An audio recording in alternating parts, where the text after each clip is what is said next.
Happy Saturday. My name is Dornell Jones. I chair the Political Action Committee. This forum this afternoon is presented by the National Action Network, New York City Political Action and Housing Committees. What I'm going to do at this time, I'm going to ask Ms. Peterson to introduce for our opening prayer on this afternoon.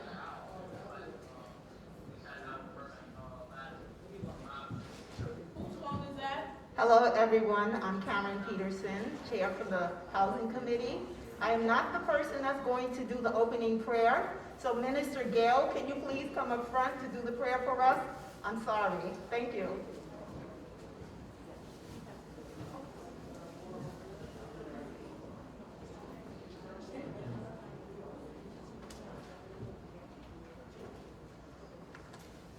Good afternoon, everyone. Please bow your head in prayer. Oh, gracious and awesome God. Lord God, it is once again, oh God, that we are grateful to be able to come into your presence, oh God. Lord God, as we rose this morning, we didn't take for granted, God, that it took your love, oh God, for us to rise one more time. And Lord God, as we entered into this place, oh God, we know when we got here, you were already here. But on today, God, I ask you to manifest yourself, God, in a new way. That those people that have come together, God, have come, oh God, for a particular purpose, oh God. And that is for housing, oh God. So bless every person that comes forth on today, God, to speak, oh God, for every organization, oh God, that is going to present, oh God. And as we are here today, God, we come, God, giving you glory. We know that in this time, in this community, God, that housing is a need, oh God.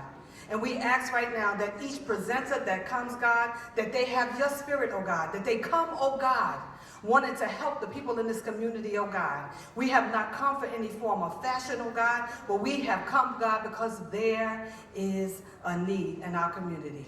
So bless the people that are here, the ones that are on their way, oh God. And as we sit here, God, we ask that you let the words and our heart, God, be focused on you, and that only good comes out of why we are here today. Lord God, I ask you, oh God, that the people that present, that they be mindful of the commitments that they have made when they stepped into some of those organization heads, that we are human beings, oh God, and that we deserve the very best. Let it not be because of color disparities, but let it be, oh God, because the need is there. So Lord God, again, I bless all the officials and I bless all the organizations that are here, that when they come, oh God, they come seeking to help those that are less fortunate. We thank you right now in the name of Jesus. I claim victory, God, over everything that's going to happen today. And that when each of us leave here, we'll be a little bit wiser, a little bit more humble, God, to do the work, oh God, that you have called to this ministry. Yes. It is in Jesus' name and by the power of the Holy Spirit that I pray. Amen, amen, amen, and amen. Amen. Thank you so much for that beautiful prayer. And at this time, I'm going to ask Ms. Peterson, the chairwoman of the NAN Housing Committee, to come up to bring opening remarks.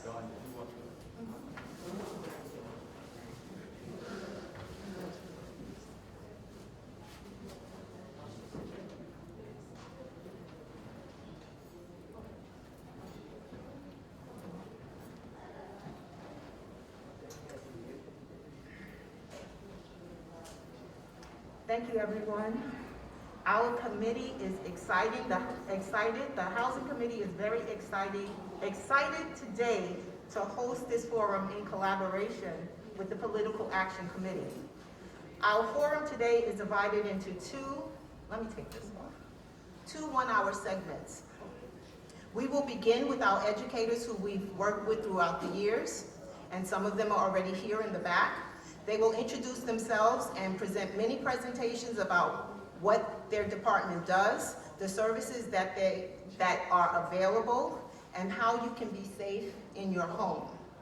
There will be a brief moment for questions, and for those who have questions that may not get answered today at this forum, you can email us your questions at nanhousingcommittee, which is one word, @gmail.com, Or I have a book, an old-fashioned composition book. If you have questions and you don't get them answered today, you can write them down in our book, and I will make sure that they get to the appropriate agencies.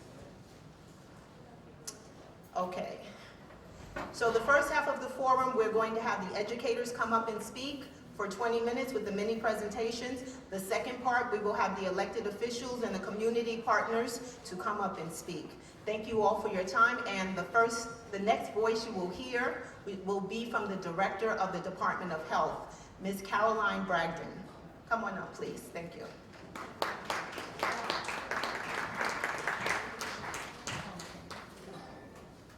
Before the next person comes up, I just want to lay a couple of groundkeeping rules. One, welcome everybody to the House of Justice, the home of the National Action Network. It's such a pleasure for us to be able to host you on behalf of our housing and political action committees.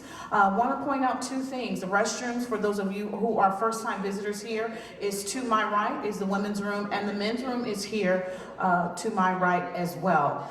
Second, during the Q&A time, we're going to ask that you all stay in your seat, and when they announce the Q&A, you will be using this microphone. Keep in mind that you are not the only individual here. There are multiple people here, and I'm sure a lot of you will have questions, so please be respectful of questions at the time, so that others may ask questions as well. We want to make sure that you all are able to obtain as much information as possible, and the only way for us to be able to do that is if you all adhere to keeping your questions brief and to the point. Do not go into a story, opening up with a monologue, and then the question.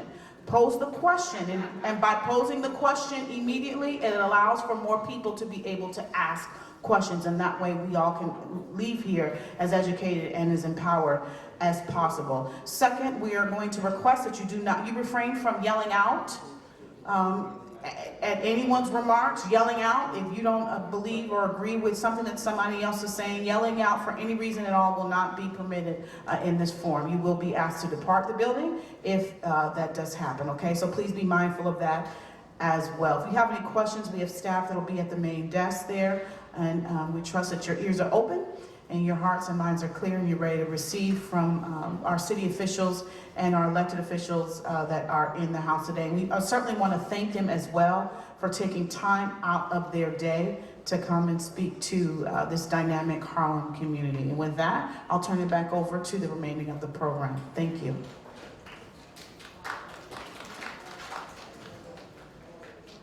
Well, good afternoon, everyone. My name is Caroline Bragdon. I'm the Director of Neighborhood Interventions for Pest Control at the New York City Department of Health. And I'm here today to talk a little bit about neighborhood rats and to talk about our Rat Academy, which is the training program that the Health Department offers to teach property owners, building managers, supers, custodial staff how to control rats safely and properly at their properties. I'm not going to go into the whole Rat Academy curriculum today. It is a free training. We offer them all the time. I teach the academy in the evenings. They're available as a remote session, so you can log in, watch from your home, and then we do in-person events. When we do an event, we look for a community host or sponsor. Like the National Action Network, this is actually the perfect venue for a Rat Academy. We come in, we bring all the materials, and then as a thank you gift for sitting through our Rat Academy, we hand out trash cans to the property owners and managers and supers who come. So we hope that there's some interest in the Academy. If you want to attend but not host, you can go to our website to learn about it. If you have questions and concerns about rats in your neighborhood, I want to say two things. One is, we're here.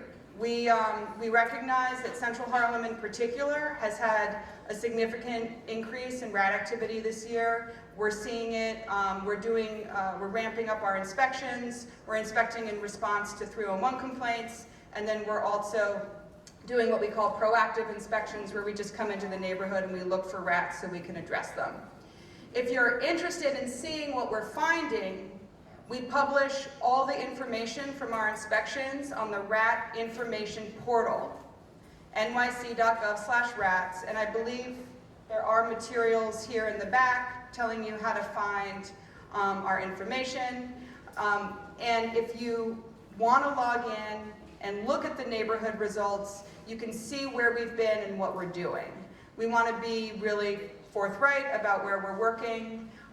The website also will tell you what our process is for responding to rats. Finally, if you want to reach out to me or my team, you can write to us at ratportal@health.nyc.gov. My name's Caroline. You can just write in. I have a question for Caroline. I am very active in this neighborhood. In particular, I live here. My kids play in the park across the street. I've seen the rat activity, and I'm really eager to work with the community to address why the rats are here. I think that most of us kind of know intuitively what's happening with rats. Rats are following where the garbage is. And we had a significant pause in day-to-day operations for garbage removal, cleaning the streets, etc. during COVID, and the rats are taking advantage of that. Now as we're coming out of the pandemic, it's really time to ramp up daily cleaning and garbage removal, and we hope to partner with the community and our partner agencies to do so. I don't have a lot more to say today, but I just wanted to be able to directly say to everyone, we're eager to work with you. If you live in an apartment building and you want someone from our team to come out and take a look, we can do that. If you want to host a rat academy, we can do that. And if you have a question, we're always happy to answer if you write to us. Now, I'm not sure, are we doing Q&A right now? Should I answer a few questions, or should we hold the questions? Hold the questions. Okay, so thank you again for having me. I'll be in the back for a few minutes if anyone wants to speak to me, and our materials are all in the back as well. Thank you again. Thank you so much for your presentation, and there will be time for question and answers. At this time, I'm going to bring up one of the National Action Network Political Action Committee members who also chairs our Disability Committee to sing Lift Every Voice and sing the Negro National Anthem. Naomi Jones.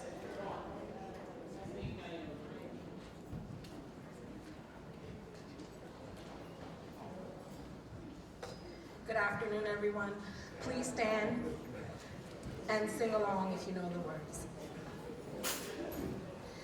Lift every voice and sing, terror than heaven ring, ring with the harmonies of liberty. Let our rejoicing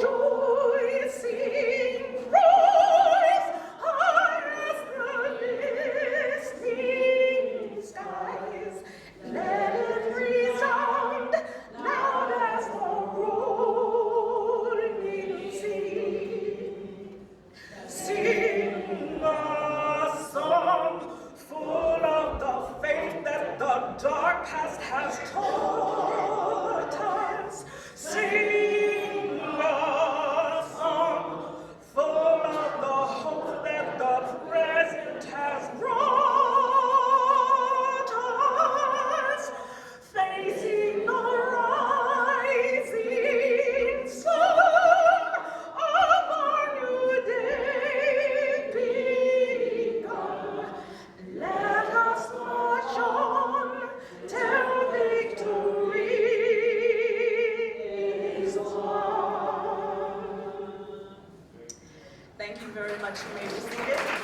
I appreciate Dawn giving me this opportunity. As she mentioned, I do chair the Disabilities Committee, and we're a committee that advocates for civil rights just like all of the other committees here, and we do it specifically revolving around the American Disabilities Act of 1990. So advocacy and awareness for people living with disabilities is what we do.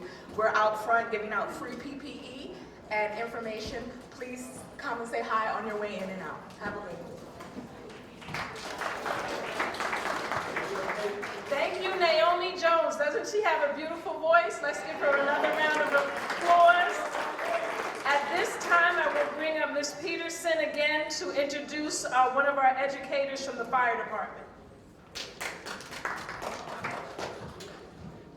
Okay, guys, today I'm introducing firefighter Zach Bittner.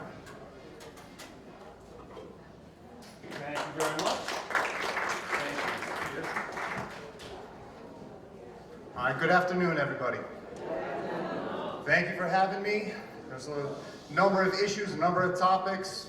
We've seen on the news a number of fatal fires, a number of things that really need to be addressed. And we're really, with the fire safety unit, which is who I am representing today, want to cover a number of these things, right? Those important things, smoke and carbon monoxide detectors, okay? At a minimum, one smoke detector in every bedroom. One smoke detector in every bedroom and a carbon monoxide detector somewhere centrally located, depending on the size and layout of your home. And everyone can hear me okay in the back, right? Yeah. All right, excellent. Making sure you have them. Test them every month. All right, so you're going to have that button right in the middle. Test them every month. New detectors, also good for 10 years. Change the batteries every 6 months. Okay, cannot stress that important detail. The new ones have built-in batteries, so it's one less thing you have to do, but please test them, okay? Again, they last for 10 years, and it's the #1 defense, in your home. It's that early indicator. It's gonna let you, your family, your loved ones know that something's wrong and give you the most amount of time to be able to get out, all right? If that fire's in your home, you wanna make every effort to get out of it, all right? In any case, if you can't get out, get to that safest room as you can, close that door, call 911 immediately. Notify them that the dispatcher, let them know when you call 911 that you are trapped and pinned. Let them know your address. Make sure you and your family members, everyone knows the address, especially the children, all right? God forbid something happens, needs to be able to know that number, give that address, and get that started, all right? Now, electrical fires. One of the leading causes of fires in the home. Number of things you need to be aware of, We're in the off season now for the space heaters, but it's a good time of the year to buy them. Save a few bucks, get yourself a brand new one, get one with that automatic shut off, right? In case it falls over, it tips over, it'll shut off automatically. Now remember this rule, there's a few things you can take away from today. Anything you're looking to plug in, right? Anything that heats things up or cools things down, okay? So heats things up, that's that space heater, curling iron, blow dryer, coffee pots, your toaster ovens, toasters, microwaves, all those things, plus anything that cools things down, right? That refrigerator, air conditioning unit, those things need to be plugged directly into wall outlets, okay? Do not plug those into power strips or surge protectors, extension cords. All right, make sure those items are going directly into the wall. They require a lot of electricity. Those surge protectors, right, those are designed for things like the television, the cable box, modem, router, all the things that are going to be usually close to that TV stand. All right, again, nothing that heats things up or cools things down. All right, it's a very important rule. And I understand outlet space is limited. Get into a good habit of replacing, you're not using an item, unplug it. I'll plug it in when you need it, then unplug it, okay? If you notice that it's tripping the breaker a lot, then you might have too many things drawing too much power, okay? Because remember, the 3 leading causes of fires in the home: electrical fires, cooking fires, and then those started from smoking, okay? Smoking, candles. And speaking of which, right, when it comes to cooking, okay, make sure you have 2 oven mitts at the ready. When you're cooking, that needs to be where you're focused on, right? I know we have busy lives, there's a lot of distractions. These cell phones in our pockets, it's an instant distraction. Be extra vigilant, be extra focused. Stand by your pan, right? We have that little motto. It rhymes, it's catchy, it's very important, right? Stand by your pan. When you're in there and you're cooking, have that be your focus. A lot of these fires happen because people get distracted, they get tired, they go sit down, they forget to shut off that oven or stove, and you have that fire, okay? Establish that kitchen as well as a kid-free zone, right? We don't want to see anyone get hurt, especially the kids. We don't want to have them running in there, playing tag, roughhousing, they're chasing the dog, chasing the cat, whatever the case might be. Establish that with them. Make sure to clean ovens and stoves regularly. All that grease and grime and food bits, it builds up over time, and if it's not cleaned out, eventually that can catch on fire. It's going to start that fire, okay? Make sure you wear tight-fitting clothing when you're cooking. If you wear that nightgown or loose-fitting clothing, it can very easily get snagged on things. It can drag through oil or other flammable, liquids, things that you're cooking with, so wear tight-fitting clothing, okay? And keep that area free. Don't have stacks of mail, or especially anything that can burn. Keep that area free of all those things, okay? Now, I mentioned too, smoking, right? Smoking, I understand it's easier to smoke outside when the weather's nicer. Now, if you are gonna smoke inside, a few things you really need to do.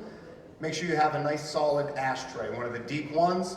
Don't leave cigarettes or whatever it is you're smoking, don't leave it lit and staying in there. Make sure to put it out completely. When you're all done with that, pour some water in there, douse it out before you dump it in the garbage. And I should say too, I brought in a large amount of literature. I'd like everyone to take one home. It has access to our website through the Fire Safety Unit, which is fdnysmart.org. Take advantage of these resources. There's printable sheets you can print out, make copies of, post up in your home, your workplace, your buildings. Right? Getting this information is very important to everyone out there, and refreshing your memory on these things. Myself, I do this every day. This information is fresh. Needs to be things that need to be gone over again and again, right? We have new updates, lithium batteries, which I'll get to in a moment as well. Okay, the proper care, storage, disposal of those as well. All right, but when you're smoking at home, if you're tired, if you're taking medications that make you drowsy, make sure you're not smoking in those situations, right? Don't smoke when you're laying down. Your hand's gonna fall down, that cigarette's gonna roll between those couch cushions into that mattress. And remember, these materials that are used to make these things nowadays, artificial plastic and rubber-based materials, generates a tremendous amount of smoke, fire, and heat, okay? It's not like a wood or paper fire. These materials, rubbers and plastics, generate a lot of energy, okay? A lot of smoke. Now, treat incense the same way, right? Treat and respect them like the open flame that they are. Candles, a safe alternative, is the battery ones. They flicker, they look great, and they're much safer. Stay away from using the candles, especially if you have parties, kids running around, anything that might catch the curtains, drapes, tablecloths. Make sure it's on a nice steady surface. Make sure it has a lid, you can extinguish it right away, okay? Don't use them in case you lose power. Don't use candles to light your home or as a heat source either, okay? Have batteries, have those lanterns, have those at the ready for everyone, okay? Now, lithium batteries, I mentioned, a few things you really need to be aware of. Use the cords that they come with. Okay, so lithium batteries are everywhere nowadays. Your cell phones, computers, laptops, tablets, but especially the e-bikes, the hoverboards, scooters, they're the larger lithium batteries. A few things you need to be aware of. Make sure to charge them at room temperature. Don't overload those outlets, and use the cords they come with.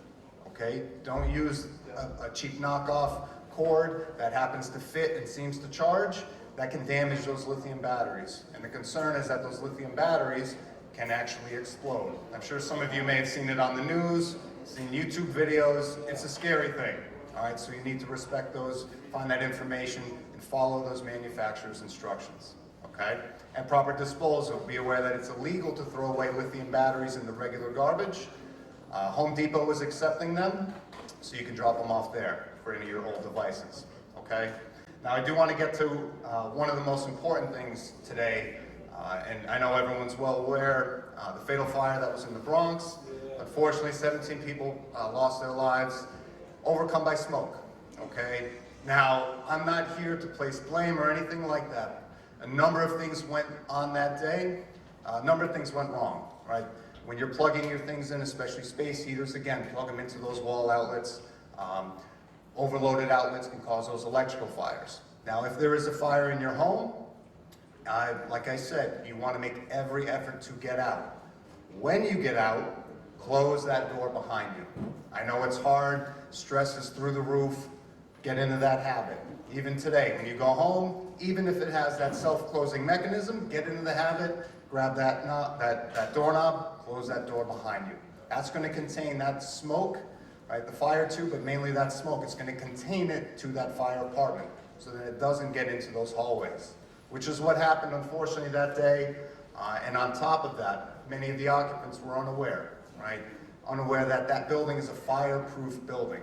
And this is the point I really want to make today. You need to know what type of building you're in, whether it's a fireproof building or a non-fireproof building. You may wonder, all right, how do you find that information? There's a few indicators, but you can check with the building owners, management. Sometimes it's required that that building has it posted in the lobby. It'll say, okay, it's a fireproof building or a non-fireproof building, okay?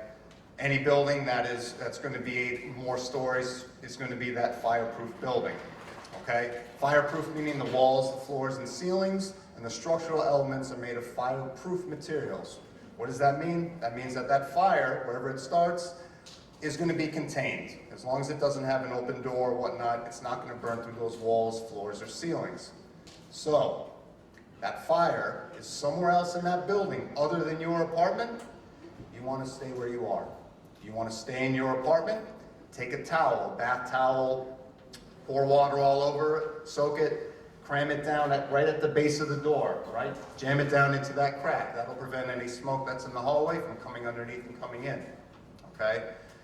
Turn off your air conditioning units, because air conditioning units, the wall unit, the window units, they're going to take air from outside and bring it in. So if there's smoke outside, it's going to bring that into your apartment, so you want to shut those off. You can keep your window open a little bit, unless, obviously, if smoke is coming in, then just close that. Now, if you call 911, right, you're not sure what's going on, usually that dispatcher is going to advise you, look, you are in a fireproof building. If you're safe where you are, if the fire's not in your apartment, they're going to help remind you too, most likely, to stay in place. Okay, you're almost always safer to stay in your own apartment when you're in a fireproof building and that fire is somewhere else. Okay? I don't want to confuse anyone, and this information is going to be in those booklets as well. Now, here's the difference, right? Non-fireproof buildings. A good indicator of a non-fireproof building are fire escapes. Right? Fire escapes on the outside of the building is a good indicator. You'll know that that's a non-fireproof building. That means fire and smoke can spread very easily. It can burn through those walls, excuse me, can burn through the walls, can spread very easily, voids, pipe chases, electrical ductwork, everything, right? It can spread very quickly. What does that mean for you? That means fire is somewhere in that building, and you're almost always safer getting out of that building. That's why those fire escapes are there as a secondary exit. In case you cannot, go out your front door, out those main stairs, the ones you use every day, in case you're unable to do that. In case there's fire or smoke or a hot door, right? You come to that front door intending to leave out that main exit. That door is hot, right? Feel it with your hand, get nice and close to it. If it feels hot, do not open it. You need to find another way out, which in those buildings will be that fire escape. And again, everyone's building and home is going to be a little different. Make sure when you go home today, right, incorporate these things. Take a look around. Acclimate yourself. See where all the exits are, staircases.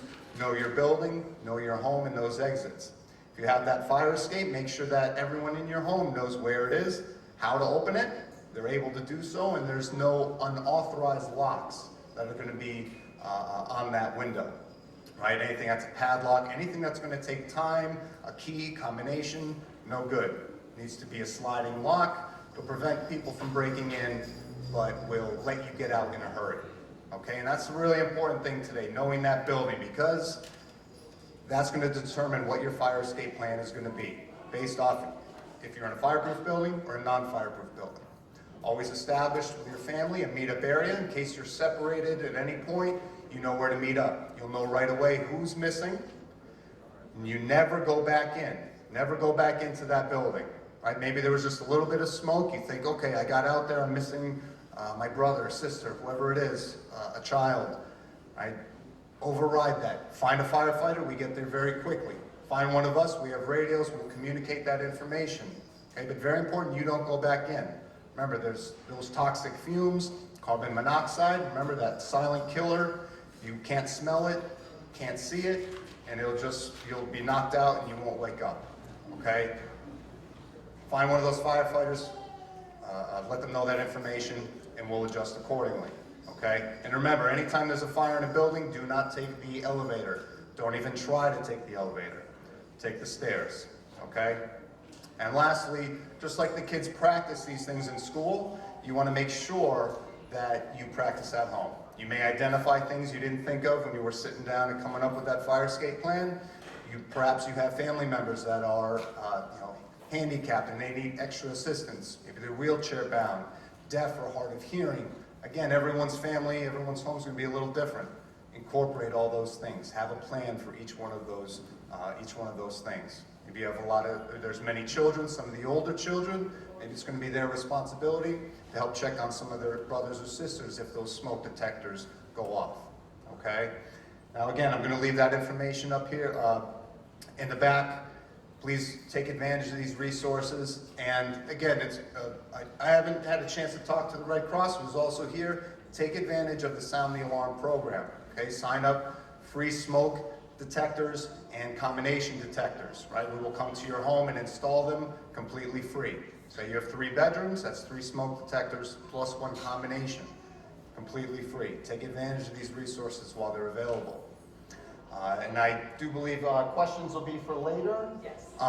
So if anyone does have anything, I'll be in the back. Be well, be safe, take care of all this information. All right? Let your families know. Thank you. Thank you.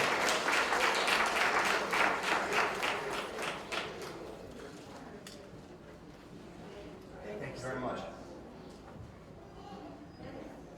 Thank you so much. I so appreciate his presentation because I actually have a dear friend who is staying with me who was a victim of a fire. So I really appreciate you coming on this afternoon and sharing the information. What I'm going to do before I bring up Congressman Esviat, who's kind of surprised us on this afternoon, and then we'll have William Griffin to welcome us to the House of Justice. He touched on that was the 17 victims in the Bronx. Yes. And we as National Action Network, we supported the family. I'm also a member of the Association of Black Social Workers. Some of our members was in that fire. So what I want to do at this time is just do a moment of silence. This is our first in-person forum since COVID. We've been live on Zoom, and we normally do libation, but I would like to do a moment of silence for those 17 victims, and also because we have elected officials, we've invited today the former Assemblyman and Councilman Al Van. He used to teach at my dad at junior high school, 35 in Bedford-Stuyvesant. So I would just like to do a moment of silence for former Assemblyman and Councilman Al Van, as well as the victims of the fire at this time. So can you all please stand?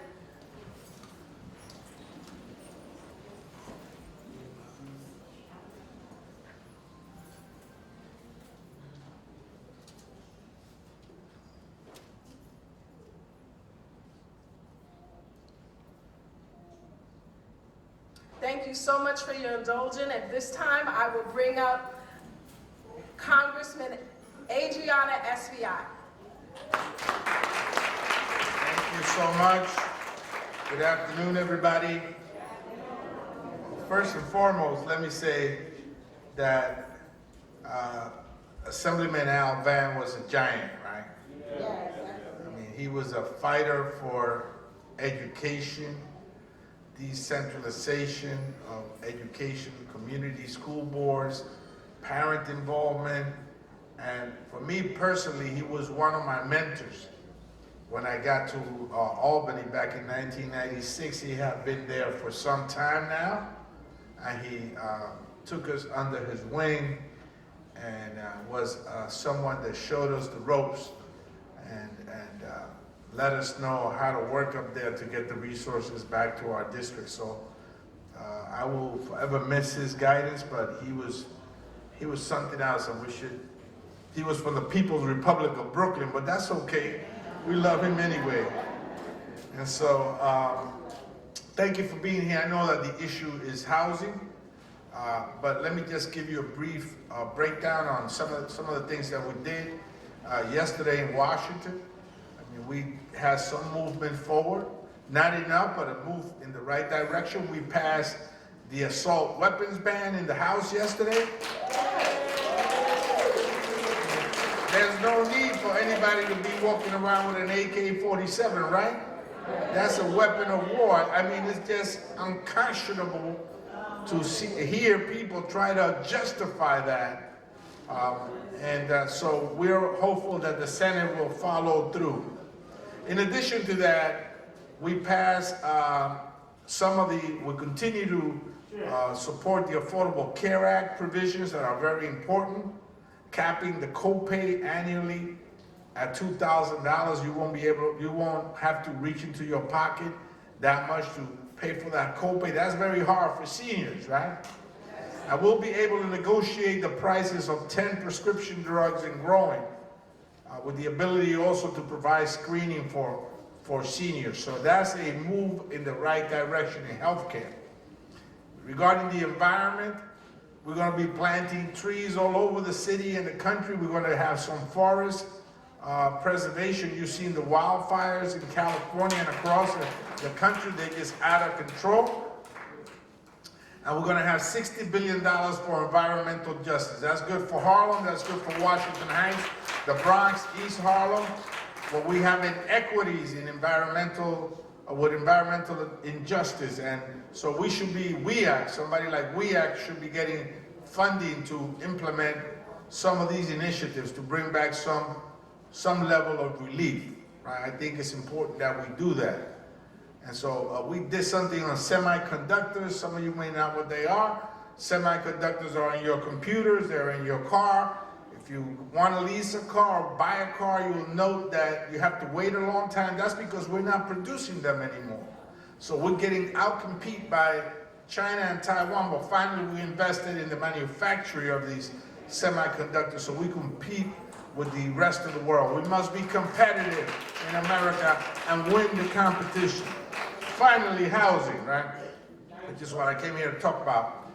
Housing is so important because it continues to define our neighborhoods, split them, segregate them amongst classes, right?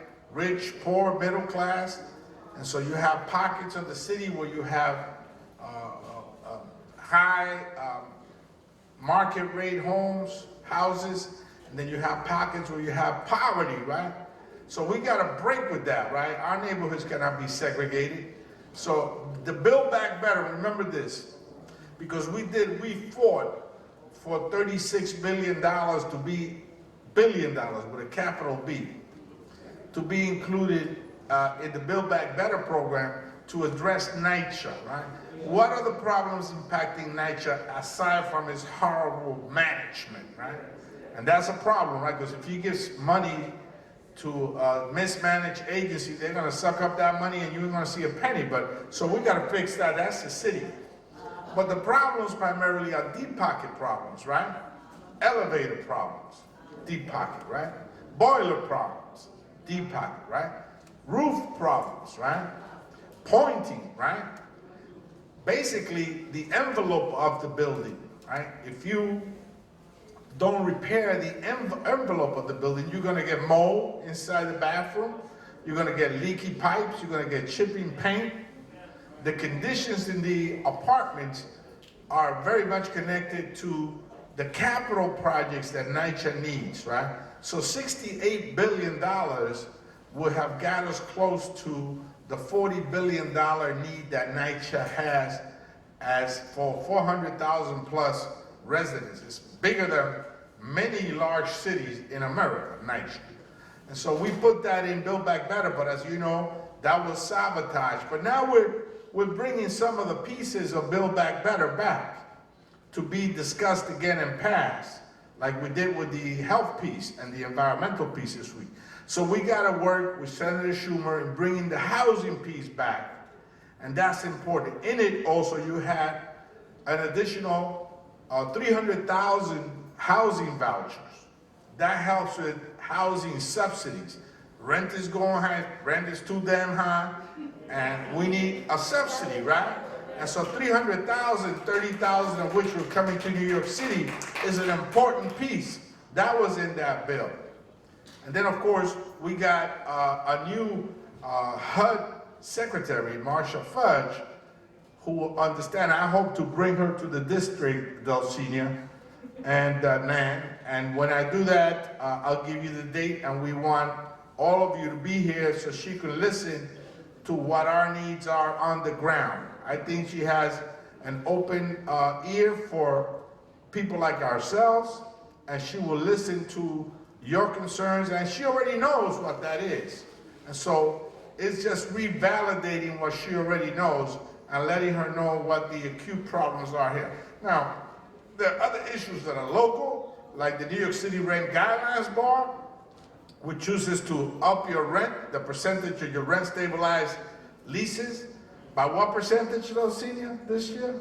They're proposing? 3.5, right? And 5% for 2 years. That's too high. That's too high. The cost of living is high. You know, you go to the grocery store, you spend $100, 2 little bags. You know, you can put them under your arm and just walk home with it. And so with that, to get a 5% increase on your rent is just too much. And so you have that, and you have some of the rent laws that Dulcinea and I have been working for years. I remember walking with her like from 135th Street all the way up to the northern tip of the island, and my knees were struggling, but I got there, I struggled and I crawled there, and I made it. She remembers. So we'll continue to fight. The rent laws in Albany are about rent stabilization, right? Rent stabilization is important, right? Because what it tells you is, it tells the landlords, you can't hike the rent to the number that you want. And you gotta provide this kind of service. And then the city, through its guideline boards, establishes a percentage. Now this year's 5%, that's too high. That's what they're proposing. And so let's get together and organize and fight for better. Let's bring back, from the Build Back Better program, those $36 billion and the 300,000 Section 8 vouchers that we need to subsidize rent. And let's make it happen so that, you know, we're not gonna be able to nickel and dime our way out of the Nycha problems. Like I said, they're deep pocket problems. Now we have an issue with the management, and that's something locally that we gotta work out with Nycha to see how they supervise and spend the money in the right way, and that no money disappears, right? Sometimes money has a way of disappearing, right? And we don't want that happening, right? And so there's other issues like RAD, which I oppose. There's other issues, infill privatization, I'm against that. We gotta preserve Nycha, public housing, that's where we live. We're gonna fight to stay there. Thank you, Nan, for taking up the housing issue. I know that this is pretty much on the Rev's radar. It's critical because you all know what was about to happen here. I don't need to tell you, right? And you all know what's about to happen everywhere. Terry knows, she's been uptown. She knows what's happening up there. You know, they're trying to take buildings and put these market rate towers. And what happens when you do that is that the buildings around those towers that are rent stabilized apartments, the owners come in and just give 10, 15, 20, 40, $50,000 to the tenants. And you know, they take it, unfortunately. And most of them spend it. And then they're left with no money and no apartment. And so that's how it impacts the zip code. Market rate housing impacts not just the building and the unit and the structure itself, but the surrounding neighborhood is impacted dramatically because now all of a sudden you have 200, 250 units paying $3,000, $3,500, $4,000. And of course, the building next door, the owner is gonna open up his eyes and says, what? And he's gonna come to me, and I got relatives back in the DR, and I wanna see them in December and take us some Christmas gift, and all of a sudden he offers me $25,000. I say, oh, I'm going back to the DR again. And then I come back with no money. I spend it all over that, partying it and do whatever it is that we do with it, right? And then I come back without an apartment, with no money in my pocket, and all of a sudden the neighborhood doesn't look like you and I. So let's continue the fight. Let's bring the $36 billion back for Nycha. Let's bring the housing vouchers. Let's work to ensure that the 5% doesn't continue to impact our pocket. Let's reform Nycha administrators. There's a lot of work up ahead of us, but if we stick together, we'll get it done. If we're divided, they'll lynch us and they'll kill us apart. So let's not allow anybody to do that. Let's stick together and work for housing. Housing defines what a community stands for. God bless you and keep the faith. Thank you so much, Congressman. And as he stated, and let's keep the rent freeze. Let's go back to the rent freeze. And at this time, I'm going to bring on our President, William Griffin, to welcome us here to the House of Justice, and then we will go right into the panel. Okay, Bill Griffin is kind of waving, so I think what I'll do at this time as the moderator, I will just have our panelists assemble here. We have another, oh, I apologize. We have another educator, so please come to the podium, and then we'll have our panelists assemble here on my left. This is Mr. Umberto Gallarza from the Department of Environmental Protection.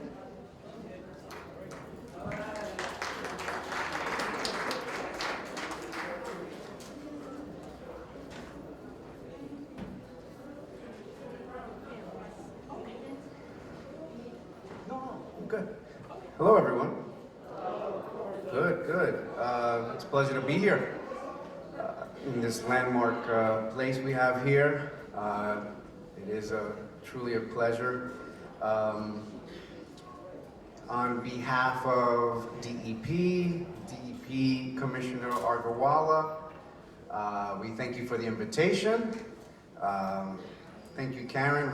We had a conversation about this lovely event.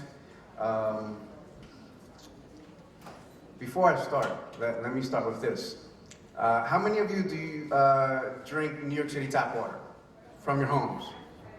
Oh, perfect, perfect. I would say about half of you, I see. Is that right? About half? Okay. I want to make sure at the end of the day that some of you who didn't raise your hands would drink your New York City tap water at home. No? I see a no. Okay. We can always talk about that. There's a lot of information that DEP provides. So basically, let me start off by, my name is Umberto Gallarza. I'm with New York City Department of Environmental Protection. And at DEP, our mission is to protect the environment and the public health by providing high quality drinking water. In addition to managing wastewater treatment, right, and stormwater, and also reducing air and noise and hazardous materials pollution. So there's a lot that we do at the agency. It's quality of life as well, a lot of services that we provide. And basically, it's a big agency that I would say a lot of people aren't aware of. We're a little bit underrated. I think that was the conversation we were having before. But I was asked to speak today about lead in the water and our DEP Free Residential Lead Test Program. Excuse me, I'm a little short here, so, okay. So lead can get in the water when it is in contact with service lead pipes, faucets, fittings, valves, solder, lead solder, excuse me. And the New York City water supply system, however, does not contain lead. So basically our water supply does not contain lead. The 7,000 miles of water mains does not contain lead. Basically the supply system that we receive from upstate, the reservoir, it is lead free. That is, there's a misconception about the water that DEP supplies. You know what, another question popped in my head. Can anyone name another major city in the nation with the best drinking water?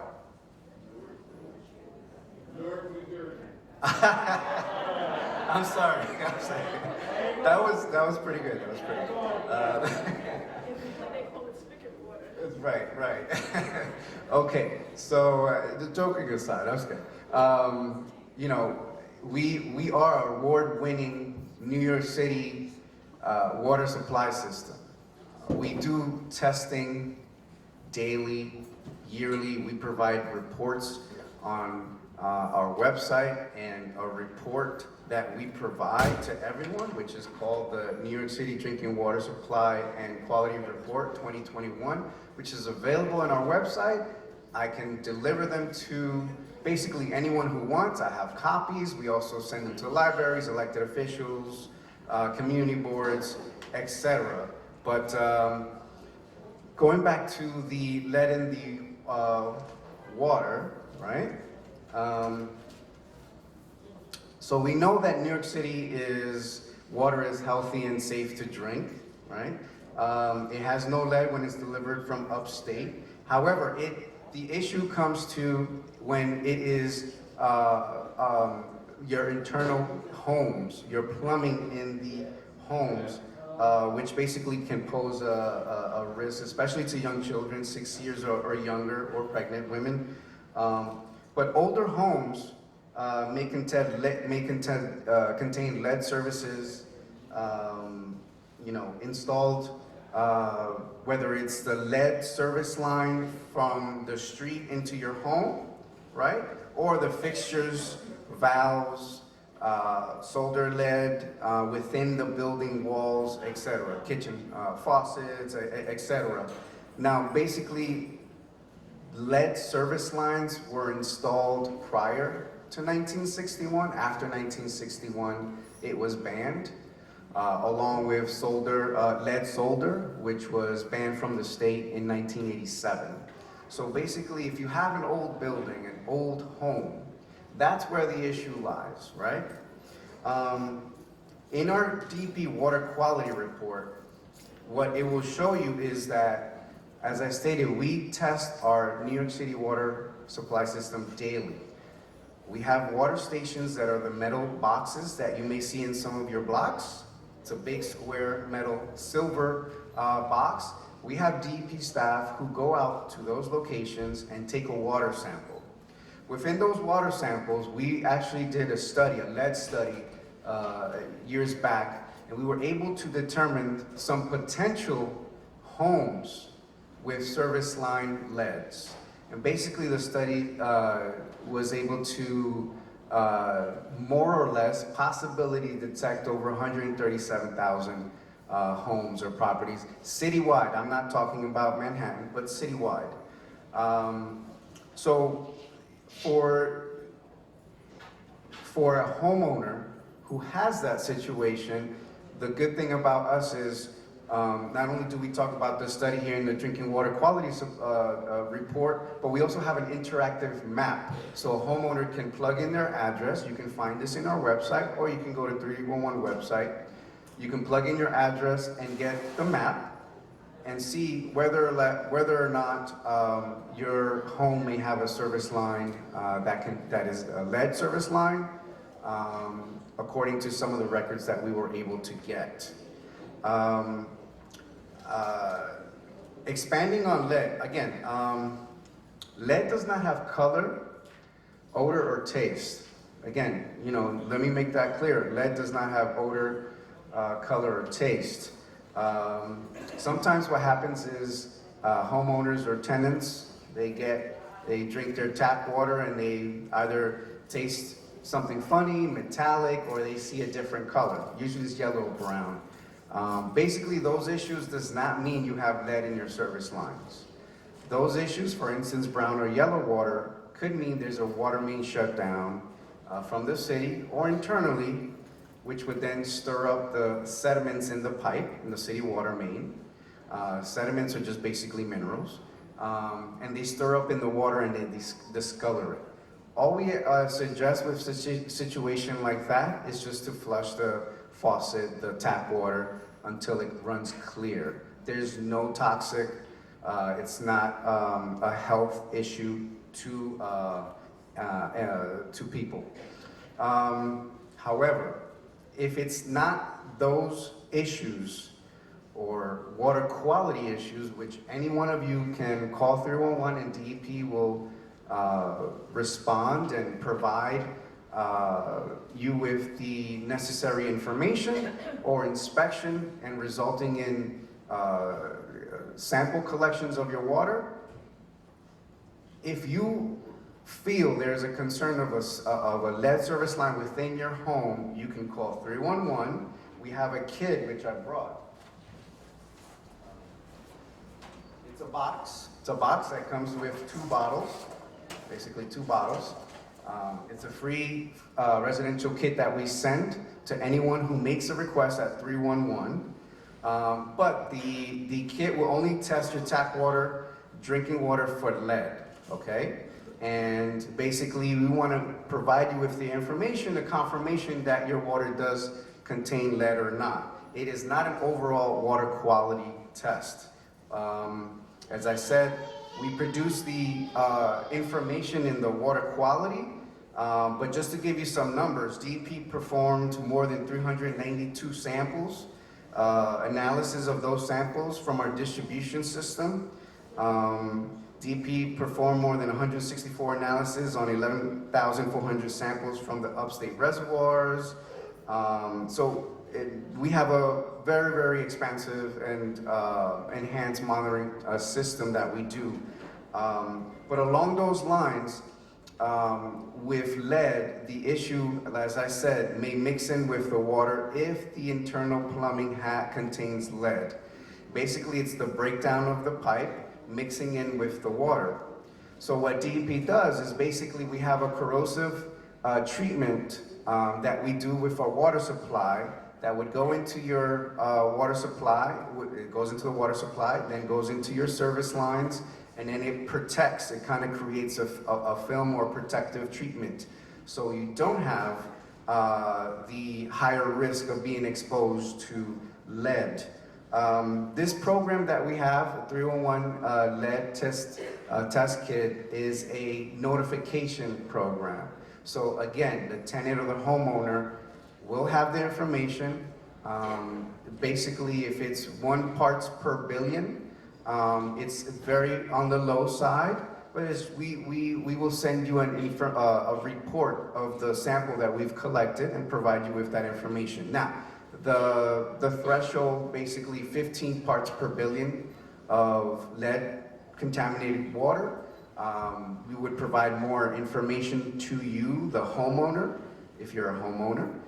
When we would send the information to DOH, HPD, and send you a report, as I said, and then we're willing to work with you for what measures you can do. Basically more of a flushing system, or if it's a situation where we can, or you can talk to the homeowner, or being a homeowner, perhaps remove that service lead line or fixtures, faucets or valves.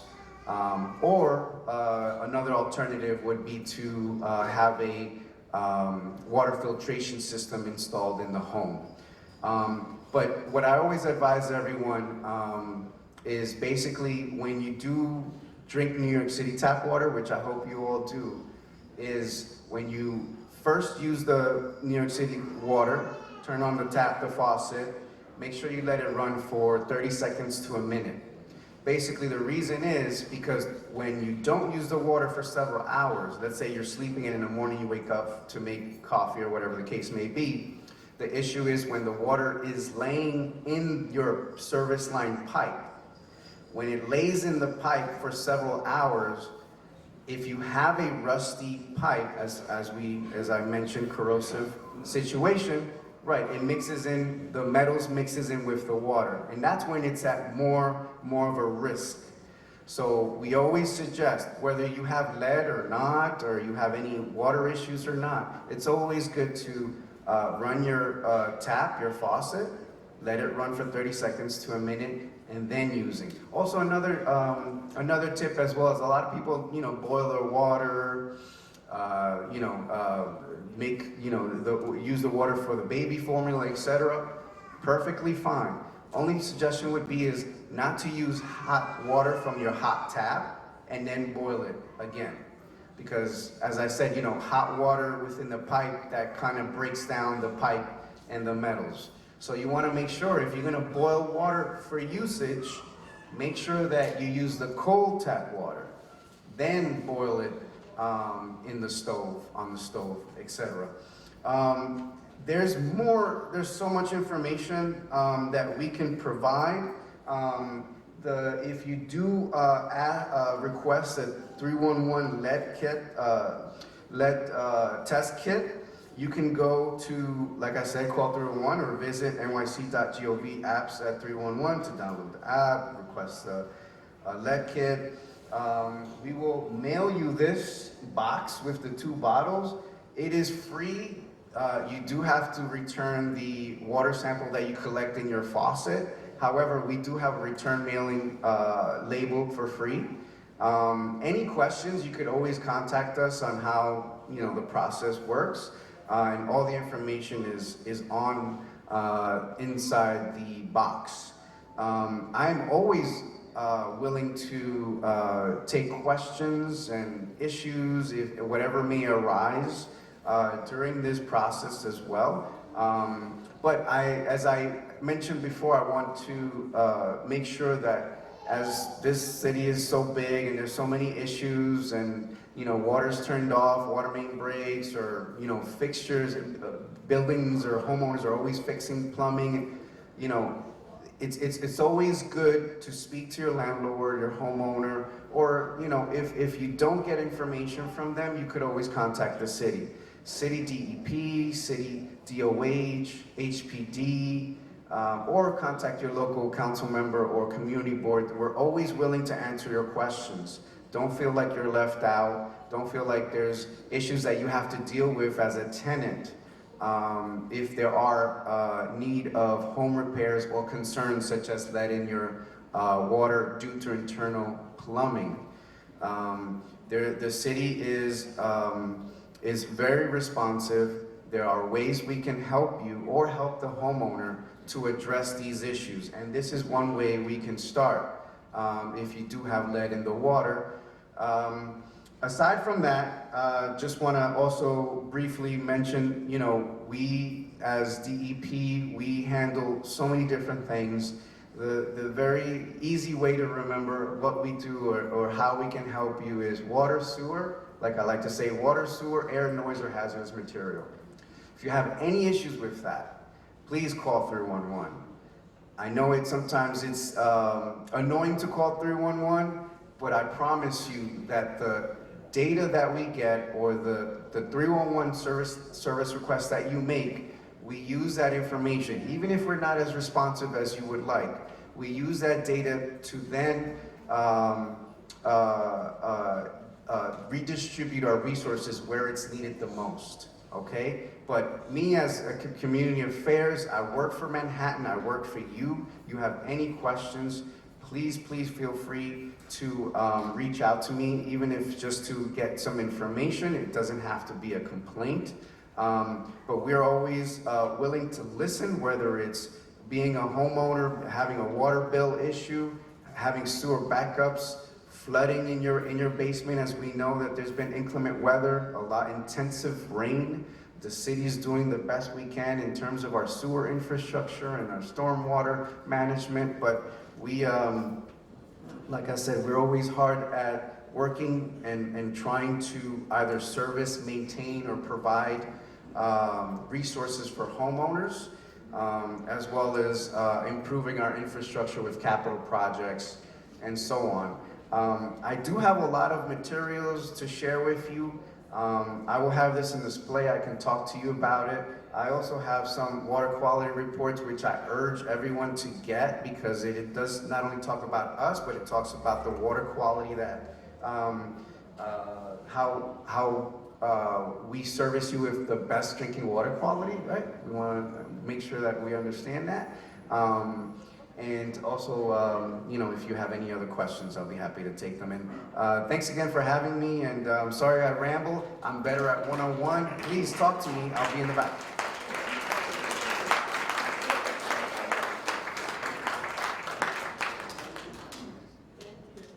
Thank you so much. That was was an excellent presentation.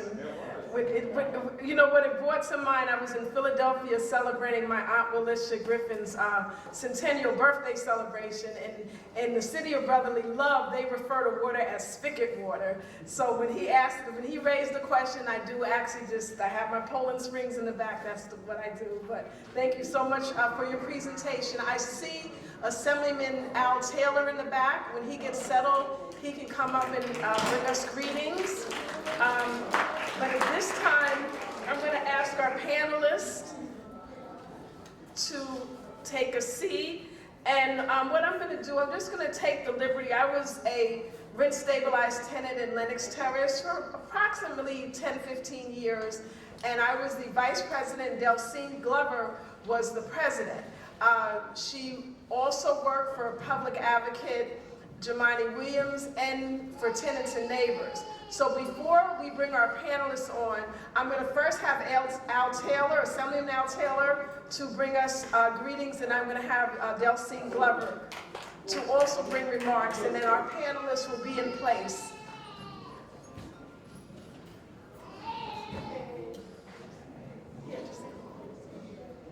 Wow, somebody say praise the Lord. Praise the Lord. You know, I don't even know if that's acceptable in some places. I'm just like, I am so thankful to God. Good afternoon, brothers and sisters. Peace and blessings. I know it's hot outside. They got the air conditioner pumping here. Peace and blessings. Assalamu alaikum. Alaikum salam, no problem. But I greet you in the Master's name of the Creator. I'm so glad to be here. I have 1,500 stops. I'm going to a gathering on the other side. And thank you. Thank you. It's important. I missed the presentation. I apologize because I was doing some door knocking. Can I say what I was doing? Oh, absolutely. Okay, I was door knocking for our state senator Robert Jackson, who has worked hard as a city council member representing Harlem and the Heights, and they redid his district going into the Bronx. So he's got a serious challenge. So I think if you support someone, it can't just be in word only. You have to roll up your sleeves and go do the work. So we have a team of us out there. If you're interested, I can give you more information. My office is up the street, 148th and 7th Avenue. I don't have a prepared speech, but I am so thankful to God that I am here today. I am so thankful to God that even though we've come through a lot, there's so much more greatness ahead of us, but we have to be in it to win it, and I give thanks to the Creator for allowing someone like Al Sharpton, who doesn't have to be here. Think about this. Most people pack their tent and move on when the grass starts to look greener. And when they moved him from that place down on 125th Street, he's like, you know what, I'm still in Harlem, and he's still in Harlem, and he's still in Harlem. So peace and blessings. Assalamu alaikum. God bless each and every one of you. I just want to get out of the way before they won't let me do this again. So God bless you and thank you so much. Sister Dawn, thank you. Thank you, Assemblyman. And I just want to say I'm now a shareholder in Esplanade Gardens. And the maintenance office moved, and I was looking for the address. So I stumbled on Assemblyman Al Taylor's office looking for the address. And one of his workers asked me, is everything okay in your apartment? And I said, no. They were doing the capital improvement. And his office was very helpful, so I just want to thank him publicly for helping me out during the nightmare of the capital improvement in Esplanade Gardens. Yeah, I really appreciate it. Okay, so at this time, I'm going to bring up Senior Glover, and then we will bring our panelists.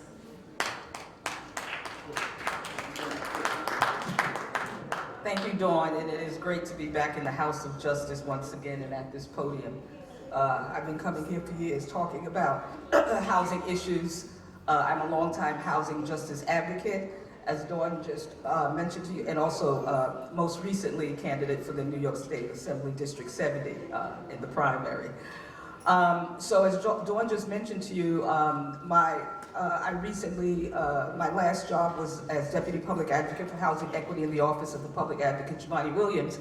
And one of the things I wanted to mention about that was that back at the top of 2021, I brought together a group of people who are housing insecure, people who work in support of homeless individuals, housing attorneys, and folks who are deep in housing policy. And I brought together this group of people and I said to them, don't you think we could do something to end homelessness? Because this is one of the biggest crises in housing in the entire city, and it's all over the country, really. I mean, never before, since the Great Depression back 100 years ago almost, have we seen the kind of homelessness crisis that we see right now, and we need to pay more attention to it. And so I brought this group together, and we, as the Committee to End Homelessness by the year 2026, and I am proud to announce that the paper, that the policy, that the study has been put together, and it was published yesterday. And you can find a copy of it on the website of the Office of the New York City Public Advocate, Jamani Williams. And I'm very proud of that. So Dawn asked me to come here today to talk about housing and tenant resources. However, one of the first things I did want to bring up to you is the Congressman mentioned the New York City Rent Guidelines Board increases a couple times, and he said that they are asking for those increases. And the correction is, when the Rent Guidelines Board makes its decision every year, they make their decision on increases for 1-year leases as well as for 2-year leases. I misspoke when I shouted out that the 1-year lease increase was 3.5%. It's actually 3.25%, and the 2-year lease is 5%. As you know, we people who live in rent-regulated housing, we have been pretty much blessed for the last 8 years or so with some pretty low increases back since 2014, a series of 1% or 0%. Most recently, the highest one was 2.5% for a 3-year lease. But this year, starting October 1st, if your lease comes into effect after October 1st, if you sign a 2-year lease, the increase will be 5.5%, which is pretty outrageous, particularly after families are coming out of COVID, and particularly with the kind of homeless problem that we already have, because a 5% increase for some people may be the difference between keeping a home or having to leave it. So the decision is made by a board of 9 people. The board is comprised of 2 tenant representatives, 2 tenant members, 2 landlord members, and 5 public members. All of the members are appointed by the New York City mayor. And so if you have any complaints about the increases on the board, you might want to send them a note. No, but you know, the board is the board is independent, but the mayor appoints the members of that board. And just to give you just a little bit more background, so and you can go to the website, and I'm going to read it to you shortly. You can go to the website for the New York City Rent Guidelines Board, and it'll give you, it'll tell you how they come to these decisions. They go through, you know, there's something called the price index of operating costs that determines how, that is supposed to determine how much the rent is increased. The system has not always been fair.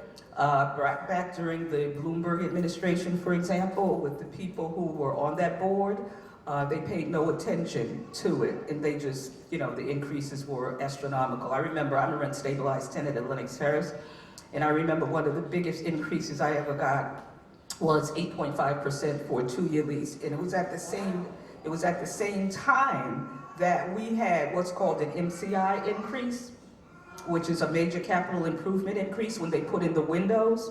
And so on top of the 8.5% increase, there was an additional 6% increase, and I'll never forget the year that my rent went up 14.5%.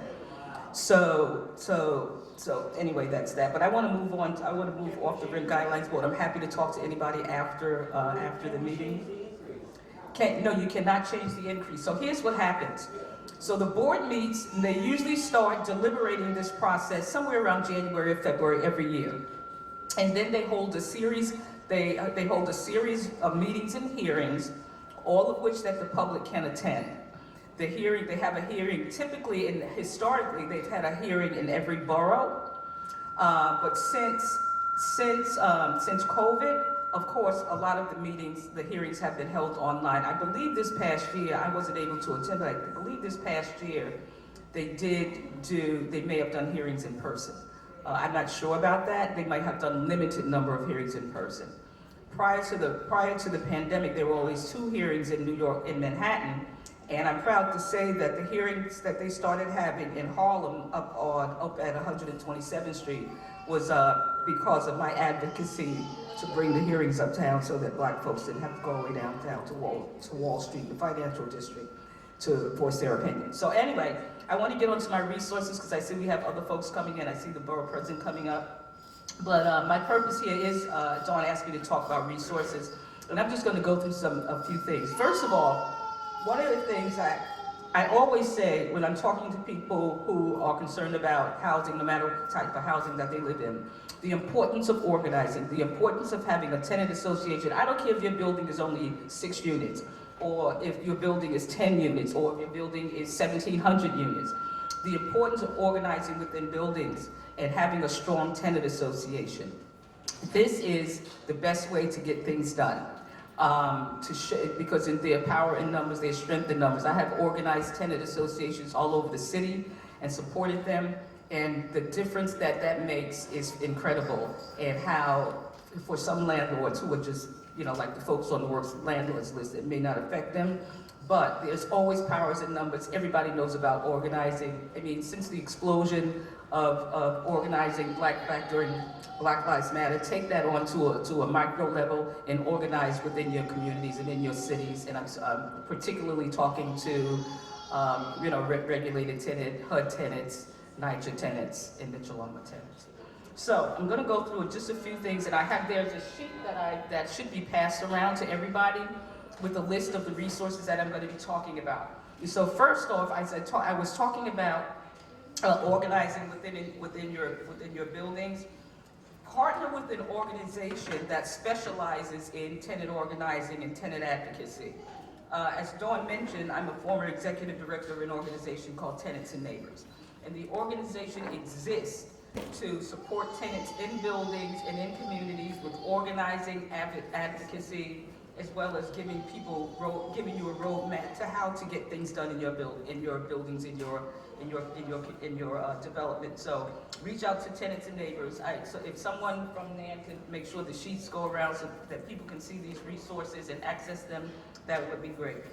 I also include on the sheet a link to the New York City Rent Guidelines Board, where you can go there and figure out and find out what goes into this decision. But most of all, you should get involved with organizations like Tenants and Neighbors, Metcalfe Housing. There's a coalition called the Rent Justice Coalition, so that you can so that when things are happening, when these decisions are being made about the future of your housing, you can be plugged into advocacy groups and you can actually join them and work with them and let your voices be heard. You have no idea how many meetings and organizations that I interface with. And these are the organizations that are on the ground doing the work. And a lot of time I go into these meetings and I don't see my people, which is you guys from Harlem. And so, I don't know, I may have to put on my organizing hat again and start doing it all over again. Another resource is something called Right to Counsel.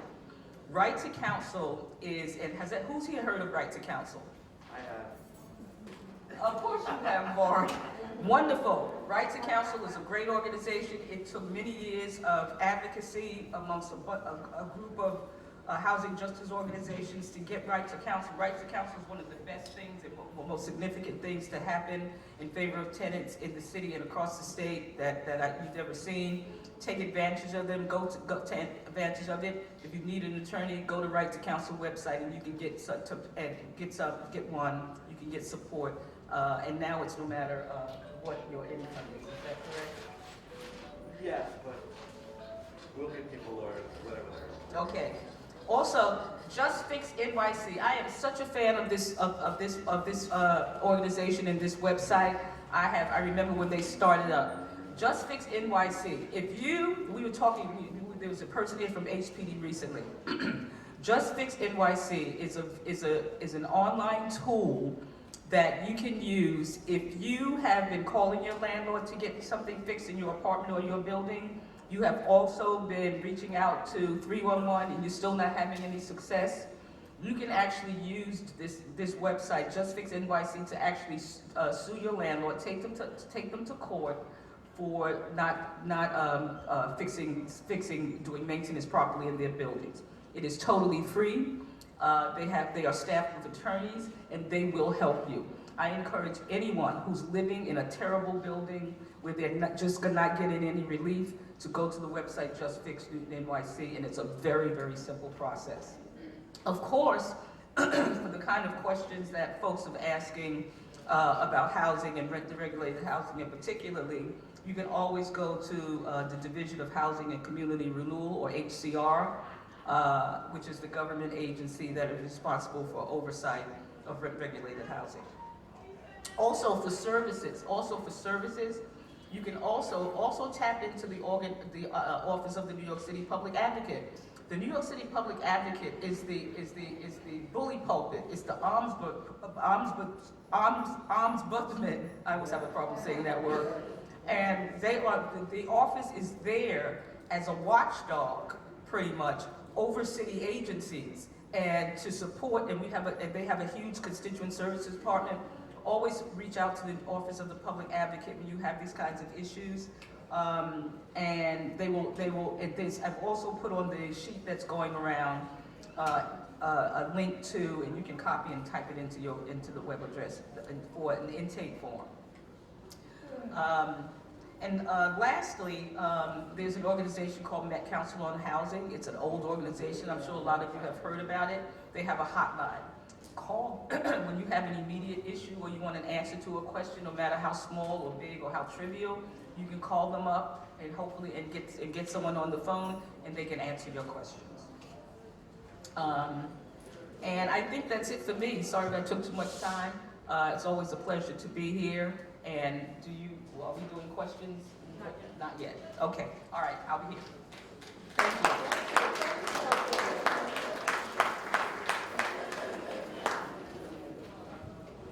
Thank you so much. The reason I reached out to Del Senior because normally when we've done these type of forums, we have the housing advocacy groups. And this time, the housing advocacy groups actually didn't respond, but the elected officials are here today, so I really appreciate them being here on today. So what I'm gonna do now, since our commissioner has arrived, we're gonna ask all the panelists to take a seat right here, and we're gonna go right into the meat of our program to our panelists. So the first person we're gonna have speak to us is the Manhattan Borough President, Mark Levine.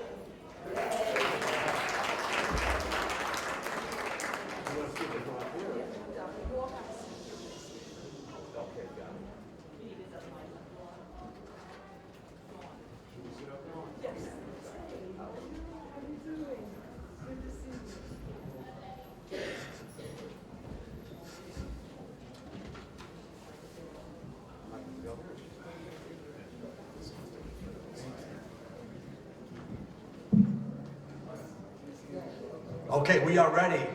Good morning, Nan family. Good afternoon.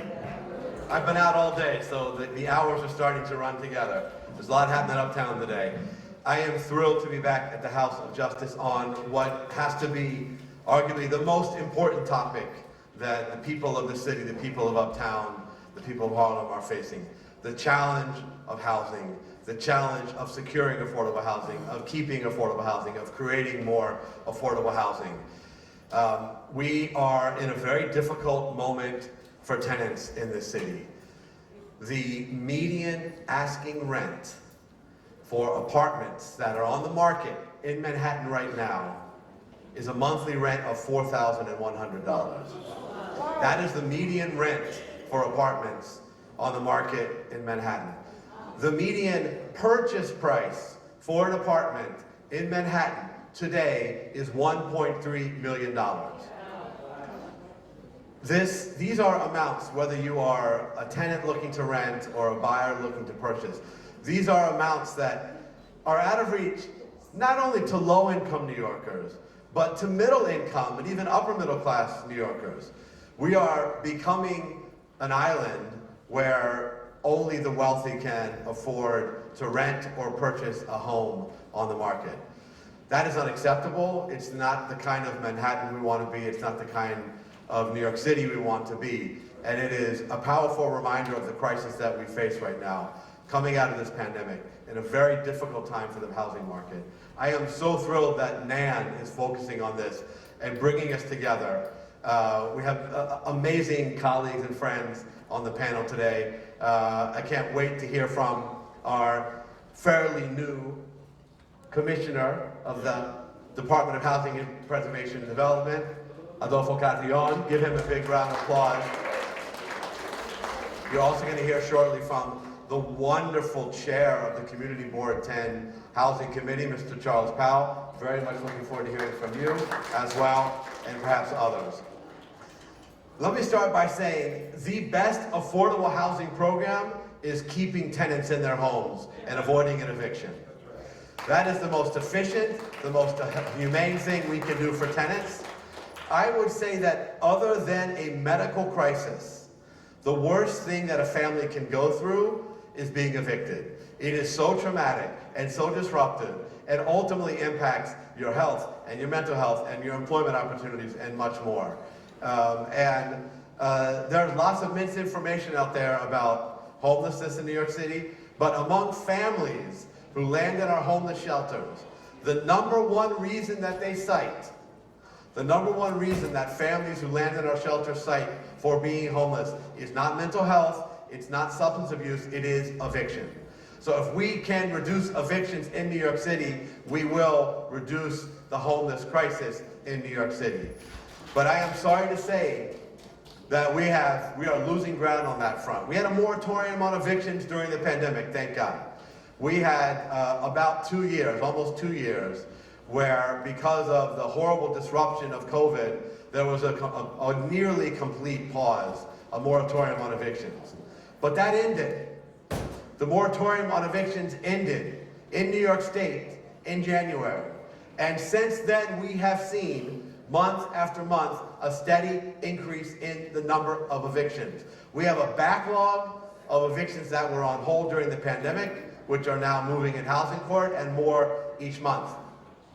You heard Delcinia, and I should have given a shout out. Did Delcinia leave? Okay, she's in the ladies' room. I'll compliment her when she comes back, because she is wonderful. But you heard Delcinia talk about the right to counsel. Probably my proudest accomplishment when I served in the city council, that we were able to achieve together with my partner, another wonderful friend of Nan, also currently a borough president, Bronx Borough President Vanessa Gibson, your successor, Adolfo, Commissioner. You can applaud for Vanessa Gibson. We love her. There's been a succession of amazing Bronx Borough presidents, I have to say. So council, when we were in the council, Councilmember Gibson and I passed legislation making New York City the first place in America to establish a right to counsel for tenants. First place in America. Before that legislation, here was the situation in housing court. Virtually 100% of landlords had attorneys and still do, but before that legislation, approximately 5% of tenants had attorneys. And you know the results. The results were disastrous for tenants. We had tens of thousands of evictions a year. We have had a game change in housing court since the passage of that law. The statistics show that for tenants who have an attorney in this program, 86% remain in their home. And most of the rest get a negotiated agreement to reduce rent, etc. So tenants who have attorneys, it's a game change for them. So much so that once landlords realized we had this law, we had this right to counsel, and that they were no longer going to get a free pass, that they were going to face tenants with attorneys, they brought less eviction cases in. It's amazing. They were counting on an uneven playing field. They were using housing court as a weapon against tenants because they knew the tenants would not have an attorney. And we fixed that. We changed that. Is Delcinia back? Yes. There you are. I was complimenting you a moment ago. I want to compliment Delcinia Glover for years of activism on behalf of tenants and affordable housing. And huge in the movement to establish a right to counsel. I was just talking about that, so I truly appreciate your work and your friendship, Delphina. But now that I've done a little bit of celebrating, I want to tell you that we have a real challenge right now in housing court. The number of cases, the number of eviction cases is so great now. Because remember, we have the backlog of cases from almost 2 years of a pandemic, and we now have new cases being filed every month. It is so great, it has overwhelmed the legal service providers. There are more eviction cases than we have attorneys to represent the tenants. So our right to counsel is not being adequately fulfilled right now in New York City Housing Court. This is happening now. There are families facing eviction who are not getting their right to counsel fulfilled because the legal aid providers are overwhelmed. Groups like Legal Aid NYC that you know and love because they're defending tenants, also they're defending defendants in criminal court, but we're talking about housing court here. And this is really a disaster. So we have called for the state courts to slow the calendaring of housing court cases. We want no eviction cases going forward if the tenant does not have an attorney. That is our demand. Otherwise, we are not fulfilling the right to counsel. And I'm sorry to say that there are families who have lost their homes in recent months without an attorney to defend them, and that is profoundly unjust. We have called on the state courts, it's called the Office of Court Administration, to slow the calendaring of eviction cases. They have steadfastly refused. They have refused. This is really outrageous. Now, some of you might have heard that the Chief Justice of the highest court in New York State has retired, Janet DiFiore. This is an opportunity, I hope, to get a more tenant-friendly Court of Appeals. They run the courts, obviously. They run the Office of Court Administration. We want this fixed on behalf of attorneys, of tenants. Absolutely. And as Delphina mentioned, there's an amazing coalition. It's called the Right to Counsel Coalition, which is waging this fight. They, and I join with them, we are doing demonstrations and petitions and rallies. We are demanding that the pace of housing court cases be slowed. So I've been speaking a lot, and you have some amazing experts up here. We're going to talk more on this panel on not just how to keep tenants in their homes, but also the parallel fight, how to create desperately needed new affordable housing for families who need it. We're going to talk about that in a minute. You have some great experts here. Thank you, Nan, for convening this panel and for having me here today. Thank you so much.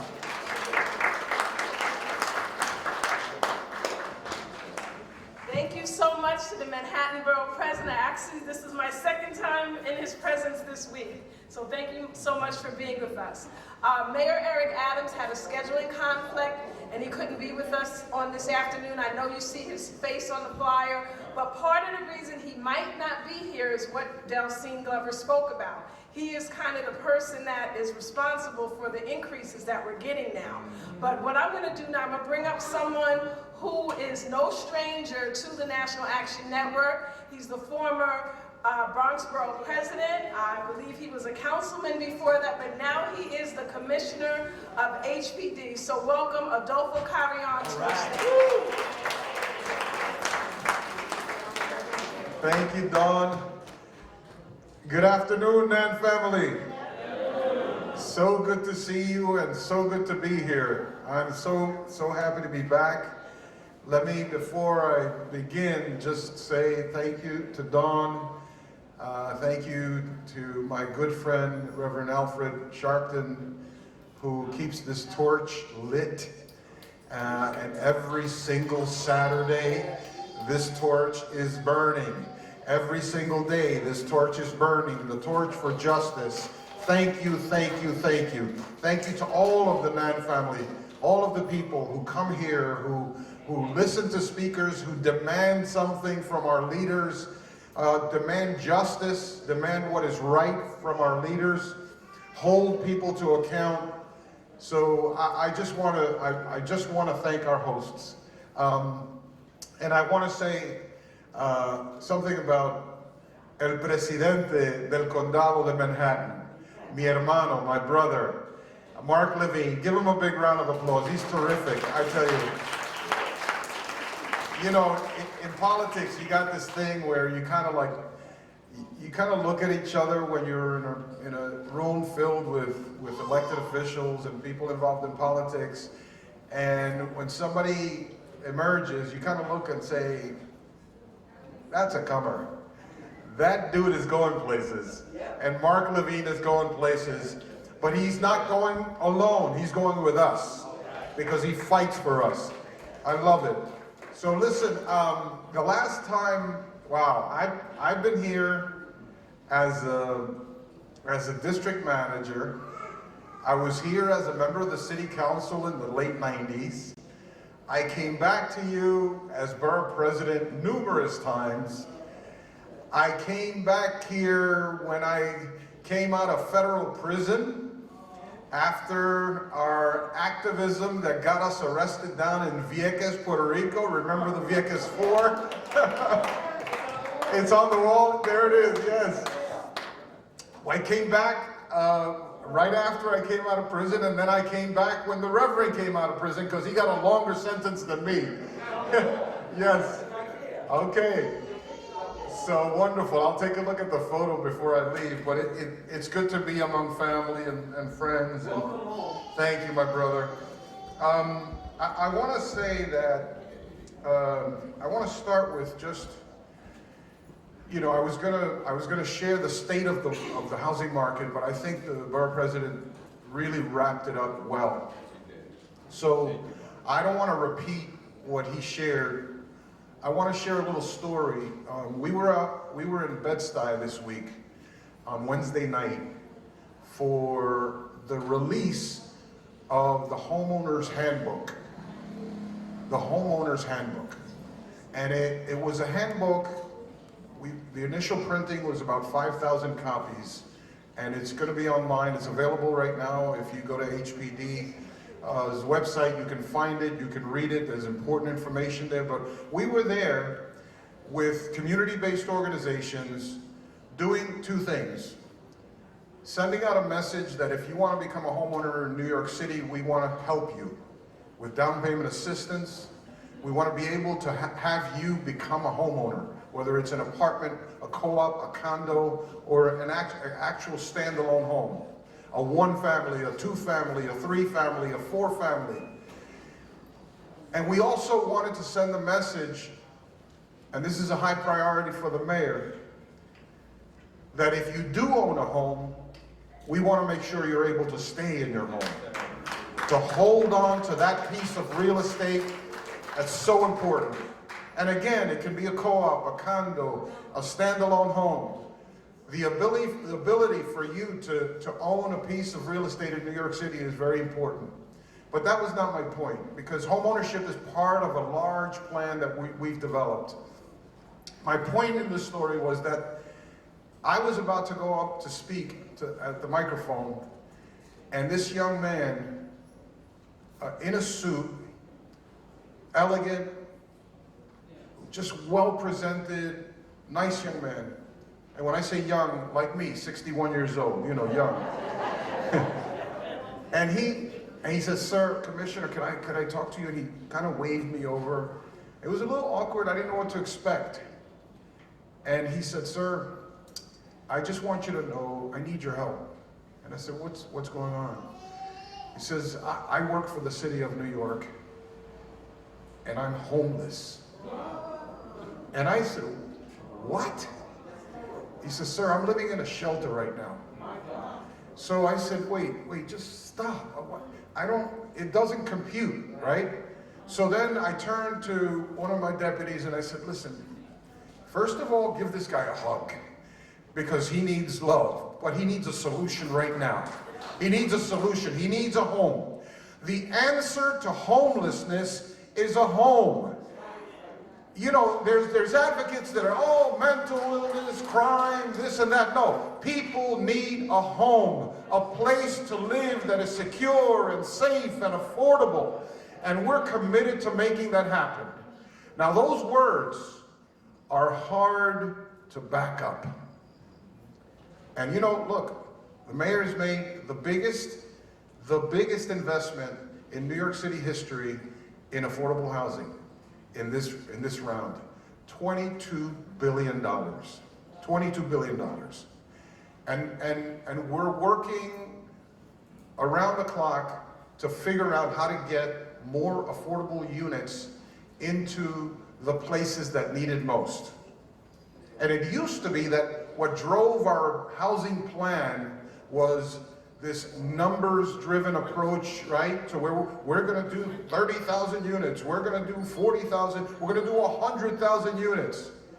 All of that hasn't made a dent. All of that has not made a dent.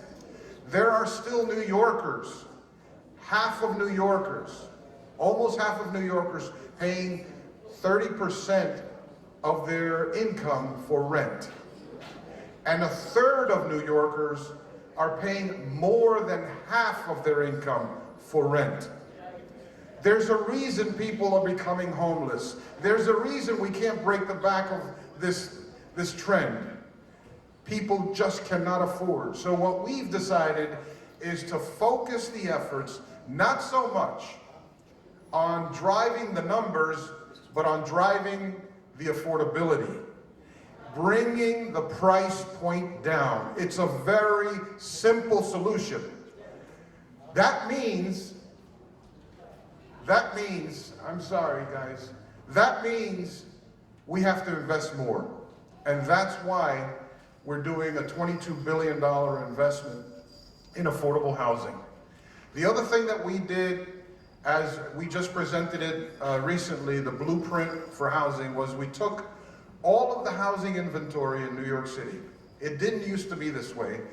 It used to be an HPD plan, right? The housing agency would do their plan, they would make a glossy presentation and say, we're gonna build this many units, and then everybody is scurrying around trying to get to that number, and there's a lot of fuzzy math to get to that number. Let me tell you, I'm gonna give it to you straight, folks. Sometimes I get in trouble, but I've been in trouble all my life. You know, we finance, Borough President, we finance a deal where we're like a minor investor, and we count that unit as if it's ours. Wrong. And it's wrong, right? Wrong. It's wrong. No, it's wrong. Okay. So we need to fix that. That's the whole point, sir. We need to fix it. That's why I'm bringing the point up. Because we need to fix the way we've approached affordable housing. It's time to change the way that we address this problem. So what we've done is we've put all of the housing in one plan. So now you have the New York City Housing Authority, you have homelessness, and all of the homeless that were not, again, here's another problem. All of the homeless were not counted because we have multiple systems. We have DHS, we have HRA, and then we have others. So we're saying, you know what, let's be truthful about how big this problem is so that we can begin to really fix it. And then, of course, there's the work of HPD. So we have fixing Nycha, and for Nycha, you know that it's been a problem. I'm not the head of Nycha, but it's in our basket of responsibility as an administration. And we were able to pass through the state legislature the New York Public Housing Trust Fund that's going to be able to raise $10 billion so that it can be invested in modernizing. Greg Russ, who's the chair of Nycha, has a huge challenge right now because he's got to fix all the systems that deliver services to the tenants. And if you live in a Nycha building, you know that the work orders are, I think there's 600,000 work orders. And they have a work order system that doesn't work, and we're committed to making sure that they fix that Nycha fixes that. We're working hand in hand with Department of Homeless Services in coordination with our agency. But our focus as HPD is to ensure, to address the the issue that the borough president so eloquently laid out, which is the city has become unaffordable. And that cannot continue. So we're here to roll up our sleeves and work with community partners to deepen affordability, to increase the supply, to ensure that you have access to home ownership if that's the choice you want to make for your family. That we know that home ownership builds family wealth and intergenerational wealth. And then on my side of the equation, which is in-house, I need to make sure that HPD functions in an efficient way. And one of the access points that has been troublesome in the past that we're working on, and there's a lot of bureaucratic issues that we have to tackle, is how people find apartments. It's called Housing Connect. And Housing Connect was severely broken. There was a good attempt to try to put this system online so people can access it. People had a lot of trouble with it for 18, 24 months. We've completely revamped it. So now, when you go onto Housing Connect, and you can just, you can search online and it'll come up, the website will come up, Housing Connect. But now you can create a profile for yourself and your family. You're not gonna just randomly put an application out there and start getting responses from Brooklyn and Queens and the Bronx. You may want to live there, but you may not. You may be looking for affordable housing in your neighborhood, in your borough. So you can create the profile for your family, your household size, and the areas of the city where you would like to live. And that profile will filter out all the units available to you and your family within the price point that you've determined. So we're trying to stand up the kind of technology that's responsive to New Yorkers. So Mr. Borough President and Nan, we can address this problem in a practical way. You know, you hear a lot of highfalutin language from leaders and government officials. We want to reduce it, distill it to simple solutions for New Yorkers. At the end of the day, we have a moral obligation to do this. I, as commissioner, during the time that I have been given this stewardship and committed to working with this community of leaders, with you as constituents, with Central Harlem and Northern Manhattan, to find solutions for affordable housing, for preventing homelessness, for rental assistance, for home ownership opportunities, for making sure that our buildings are safe and sound and healthy for our families. Because at the end of the day, the one place where a family and an individual is nurtured and prepared for the next day and the future and opportunity and engagement in the economy and opening up a business and succeeding and doing whatever your dreams and aspirations lay out for you, you have to have a place called home that is nurturing. And that's our commitment to you. Thank you, my friends. Good to see you, Nan. Good to be home again. Thank you so much for your presentation. And last but not least, I'm going to bring on Charles Powell, who's the second vice chair of Manhattan Community Board 10 and the chair of housing. Hi, good afternoon. I'm happy to kind of go last from this panel, but there's a few things that I want to just take an opportunity to comment on. So I made some notes, and I started with the fact that I said today, and I actually woke up this morning thinking this: Harlem needs hope. We need hope, H-O-P-E. Harlem needs hope. And we need assurances, and we need accountability. So that's the we. Because while I'm so happy that my dear borough president deemed it okay to reappoint me to the community board, and I hope he does that again, you know, but I know that I can say some things here today, you know, because I'm not an elected official, I'm not running for anything, so and I am a deacon at my church, FCBC. You know my pastor, Pastor Michael Warren. He always says that just tell him the truth. We need hope. Amen? We could use some hope. Housing is a human right. Okay, let's just, just stop there for a minute. Let's address that. The commissioner was really referencing that. Housing's a human right. And so safe, clean, affordable housing is a human right. I thought it was very interesting the way NAN did exactly what they did here today. First of all, in safety, we heard from fire department, right? And we heard about the risk of fire. And we know that they do their job. But here's where the problem is. If you're living in an unsafe house or an unsafe apartment, no matter what you do, you may not be able to protect yourself against the dangers of a fire.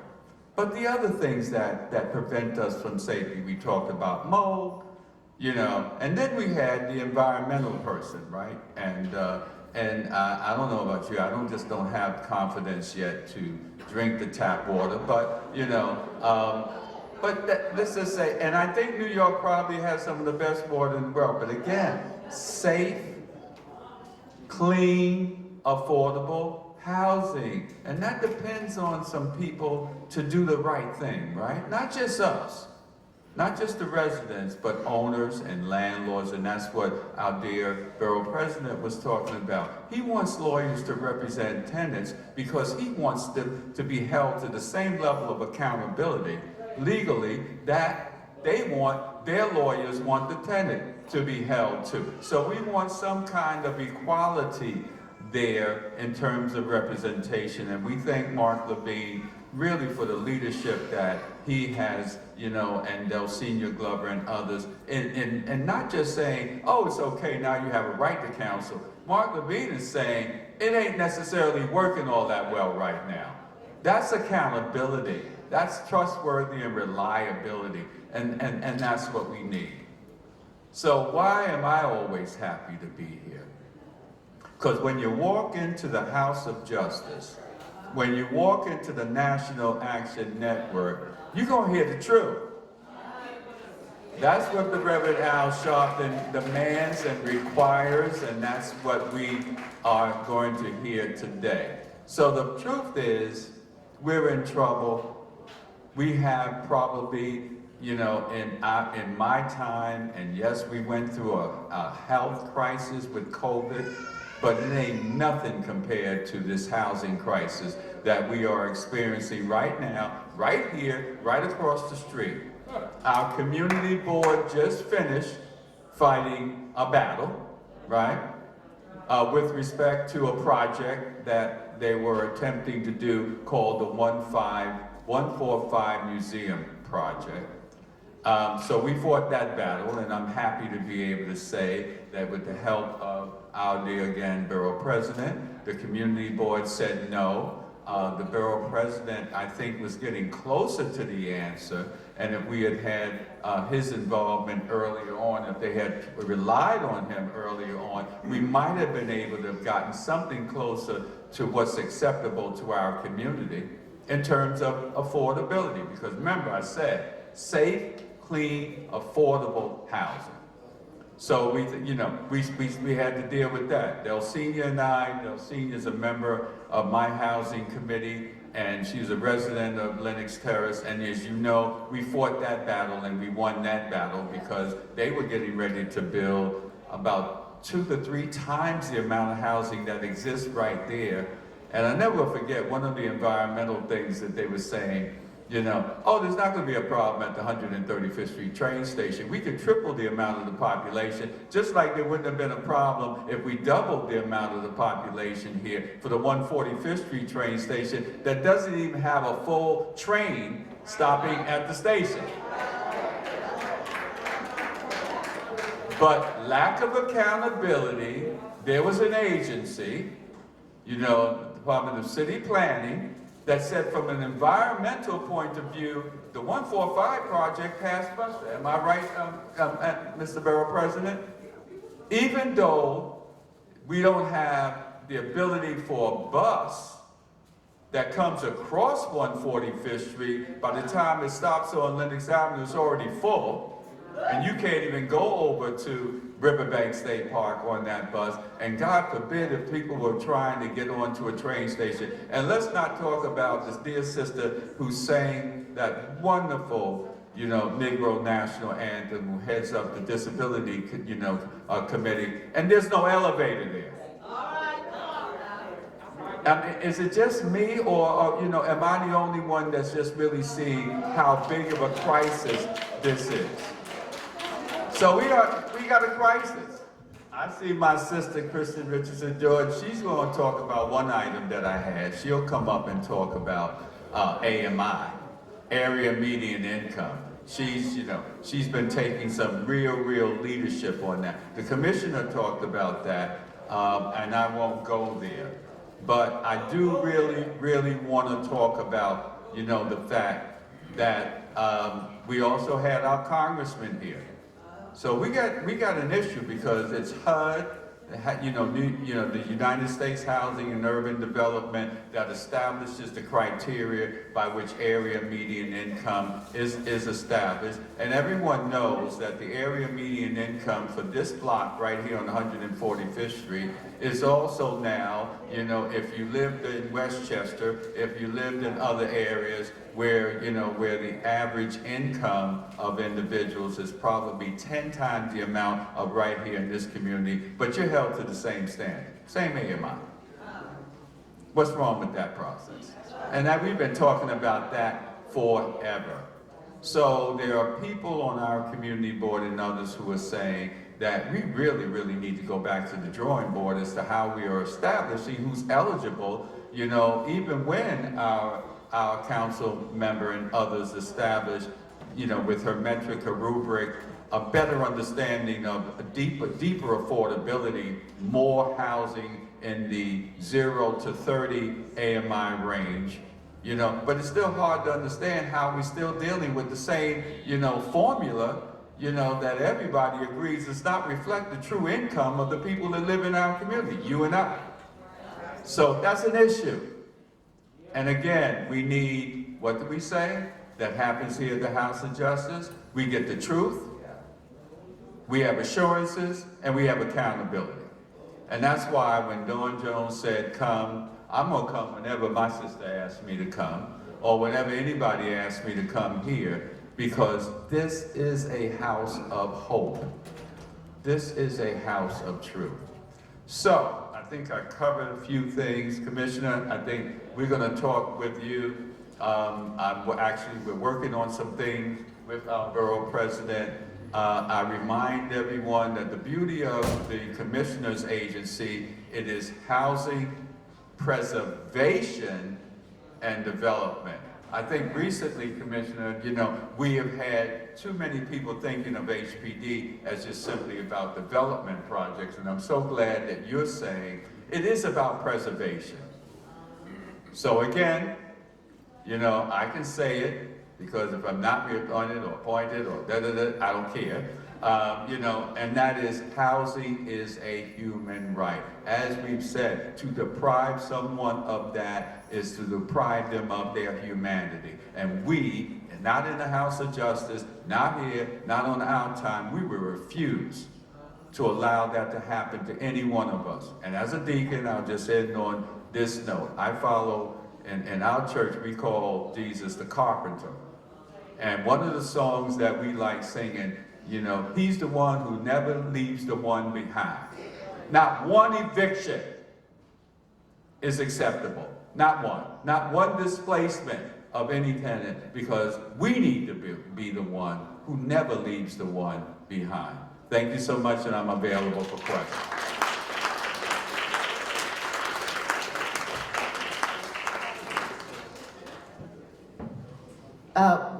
We want to acknowledge our president and founder, Reverend Dr. Al Sharpton, who's going to give remarks at this time.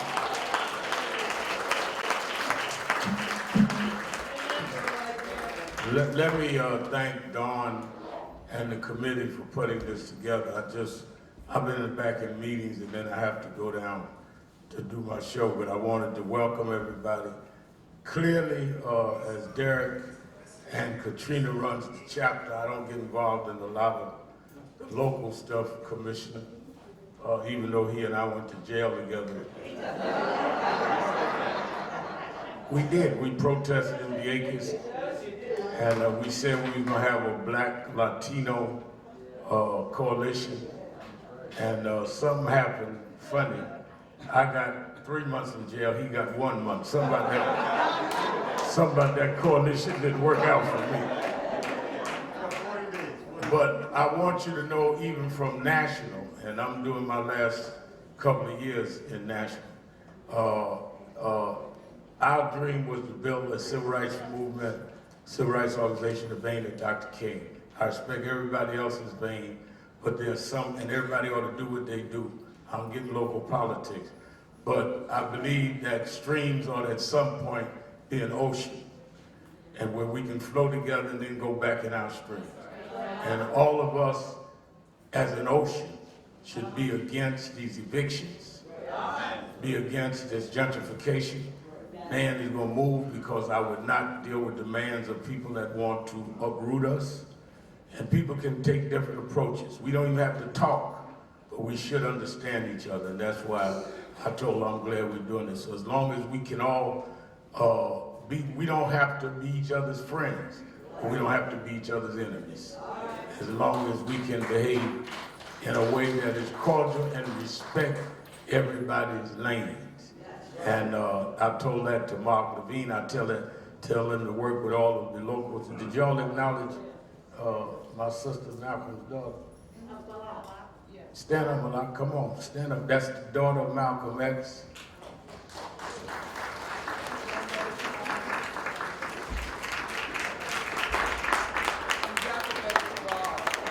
And Dr. Betty Shabbat.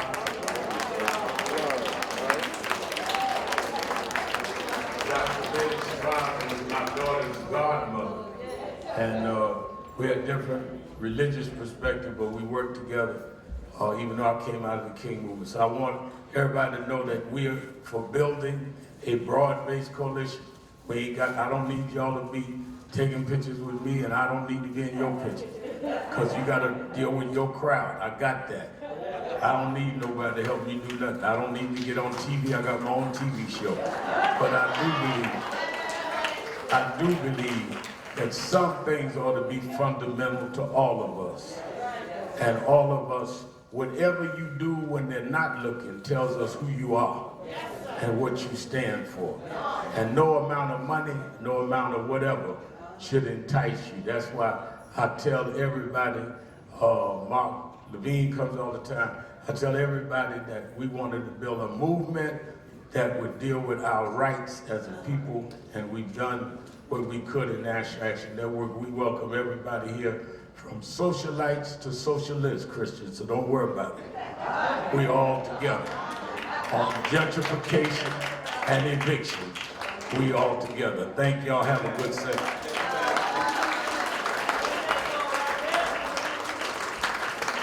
Thank you so much, Reverend Dr. Al Sharpton.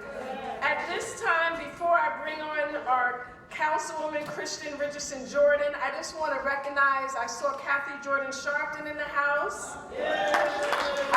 Terry Wisdom, she's been very helpful to us in Esplanade Gardens.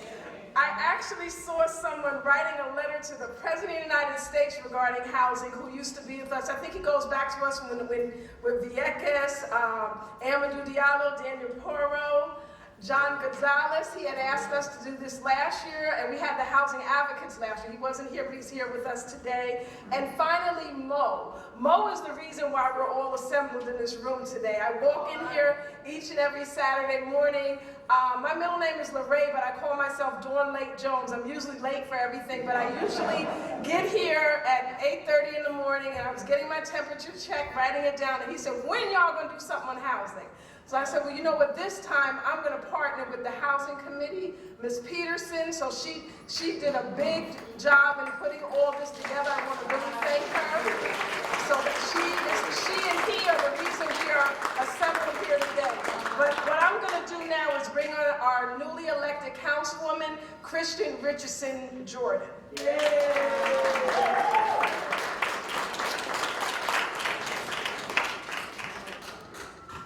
everyone. So there's a couple things I jotted down that I wanted to bring up today, and then I'll be around for a little bit. If people have follow-up questions and you're not able to catch me, then I have these cards, and also online you can reach out and you can come to office hours and email and all that good stuff. Because housing is not something that we're going to solve in one speech or one forum. It's an ongoing conversation. The first thing I wanted to bring up is the idea of Black revolutionary action and Sankofa. So for those who don't know, Sankofa is the idea of moving forward while looking back.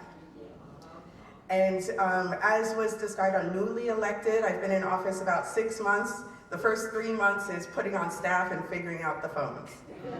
So it's a new administration, and I am also new to electoral politics, although I've been involved in politics as an activist and organizer for a long time. I also am not new to Harlem. I am third generation Harlem. And have been here and strong since 3 months old.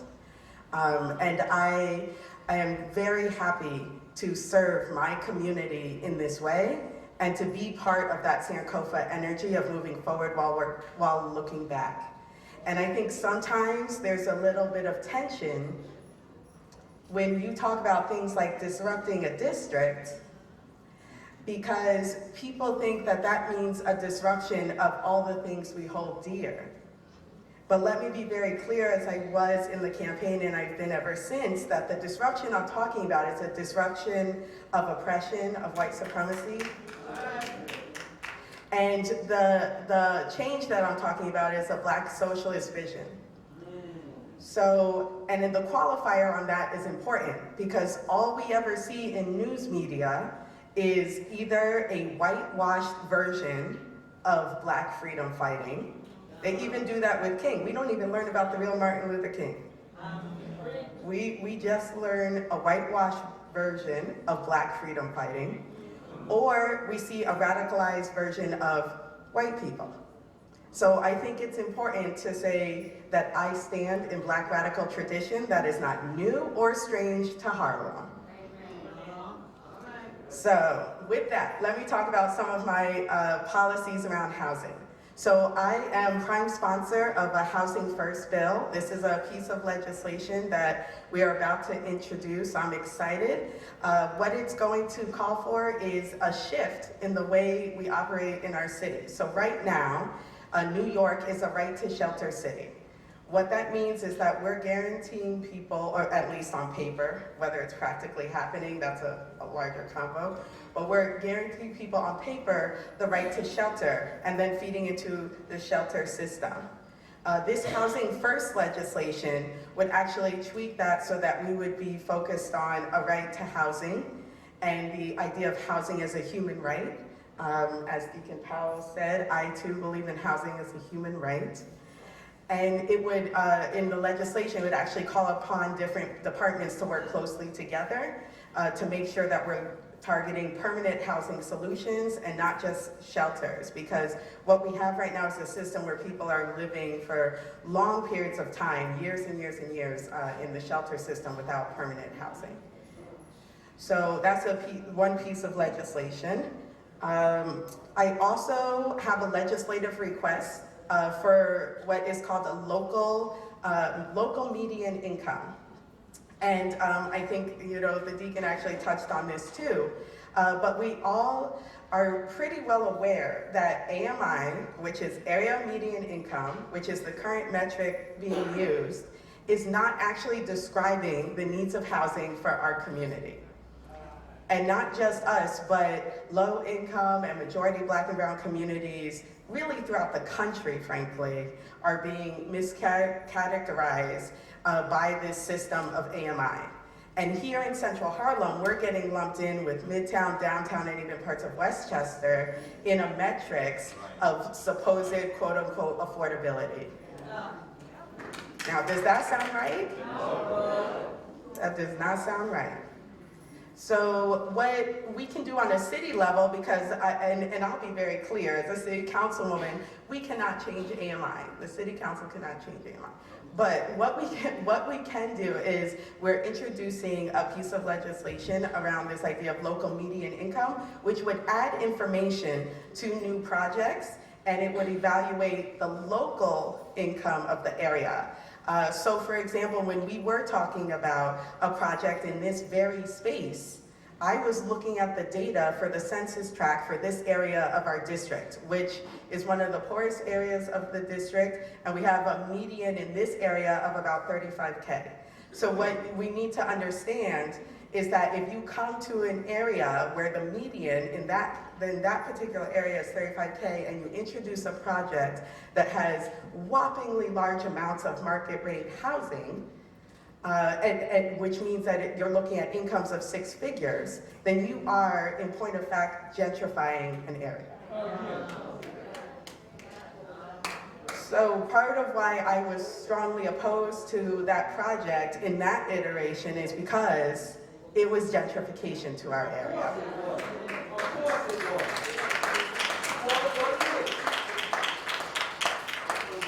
So, and we have statistics on this. We actually know the data that if you're looking at a project that has 60% units that are 60% AMI or more, you're actually looking at far more likely having someone in that unit who is not of color.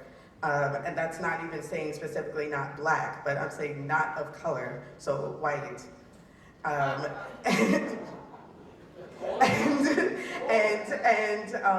And so what you also were looking at with that project was a majority white building, and that has racial implications for the area as well. And I think that's these are things that are important to look at, especially as we see also, you know, we have the census. We're just redrawing the district. We have just looked at how are we going to preserve our black plurality and protect our voting rights as a majority black district. And understand that with the last census, we fell below 50%. Wow. So when we're actually looking at what we're going to do now and do next, one of the things that I am advocating around with this redrawing, and we do actually see it in the new lines, is that we make sure we maintain a 50% plurality, a black majority in our district. 75%.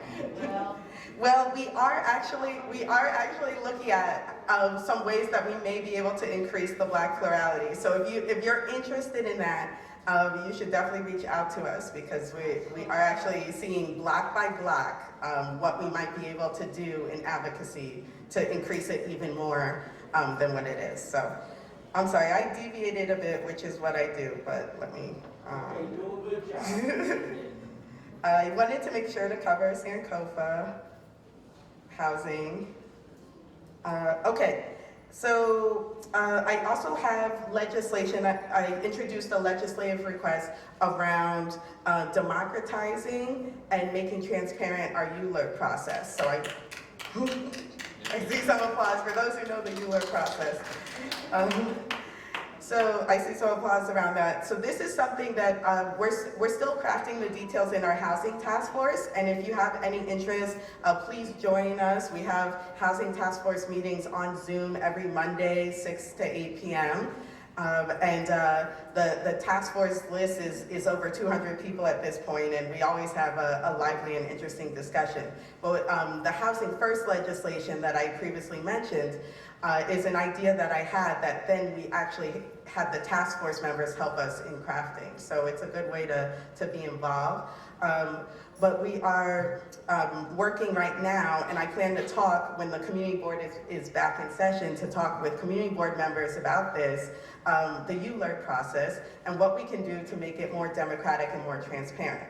Because it's my belief that if you have a scenario where a local community board has unanimously voted no on a project, that should carry some weight. I'm not just talking about a no vote, I'm talking about a unanimous no. That should carry some weight, that should mean something. And I think we need to look at the points along the way in this process where we can empower the community more and where it can be less negotiation behind closed doors and more public and transparent negotiation with these projects. And one of the things we're looking at in that legislation too is the ability, trying to cut back on some of the ability to revamp a project.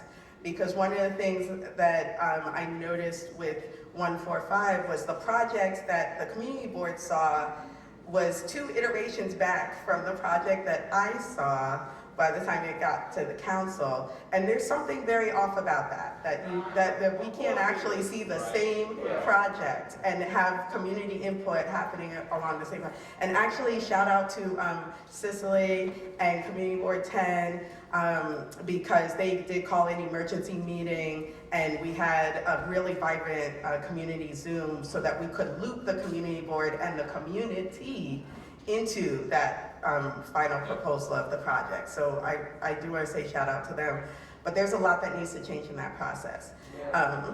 So anyway, okay, so aside from that, I want to say the rubric, which was mentioned before, well, I'll back up just for people to understand. We created a set of standards that are based on census data of what is actually affordable to Harlemites. So this is going, and let me be very clear, this is not Kristen's opinion, okay? And it's not some, even radical idea. This isn't even that radical, so let me be clear on that. This is simply census data. We took census tract data of where the income levels were. And then we made a measurement based on longtime Harlemites, so people who have been in the area 15 years or more. And part of why we did that, because we didn't want data to be thrown off by recent gentrification. So we're looking at income levels of the longtime Harlemites. So what we did is we took that and made a rubric, which is basically just a set of standards. And then when new projects have come up to my office, I've been holding them against those standards. And I wanted to bring this up because it's something that has caused tension in the community, but I also want to say that these are realistic standards. And actually the first project to come in front of me while I was in the city council was Castle 3, and it met the standards. And I was a champion for it. I encouraged colleagues to vote for it. I voted for it. It was 54 units of housing that could be for either formerly incarcerated or formerly houseless individuals, and 24 units of actually affordable housing for the community. It was 100% affordable housing. And I think it's important to talk about that project, that Castle 3 project. Because that was actually the first District 9 project to come through the council, and it did meet our rubric, and it is proof to me that it can in fact be done. It is not impossible to do. So if you're interested in, I know I got kind of technical, but if you're interested in that type of work, our housing task force is doing that on an even deeper level. Lastly, because I think, sometimes with politics in general, we think about, okay, legislation and policy priorities and new projects, right? And all of that is very important. But I want to say that as council member, the day-to-day work is constituent service. The day-to-day work is people coming to the office who need support, who need resources, and making sure we get that to them. And so I want to say that my office is very excited that we've been doing amazing work around this, and we are actually about to launch in partnership with CUNY Law, a free lawyers program to help with housing issues.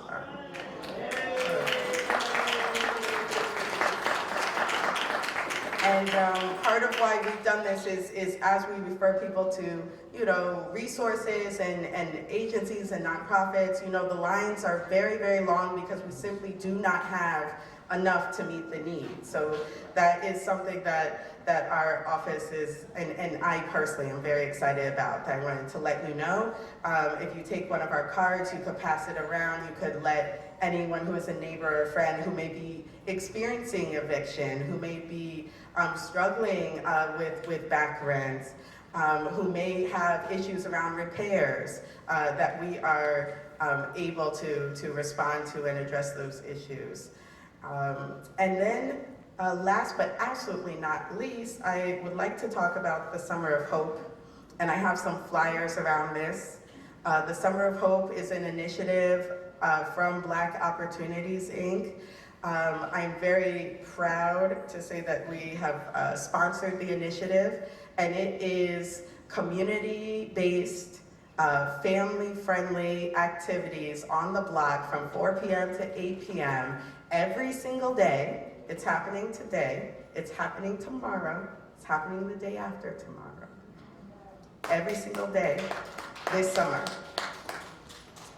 And the goal is to engage our youth and our community in positive activities and also flood the neighborhood with resources to the extent that we can. You know, the budget we have is the budget we have, but the goal is to flood the neighborhood with resources, because when we talk about a need for safety and we talk about some of the violence going on in the community, what we have to realize is the best, most opportune, ideal time to address the violence is before the violent act takes place.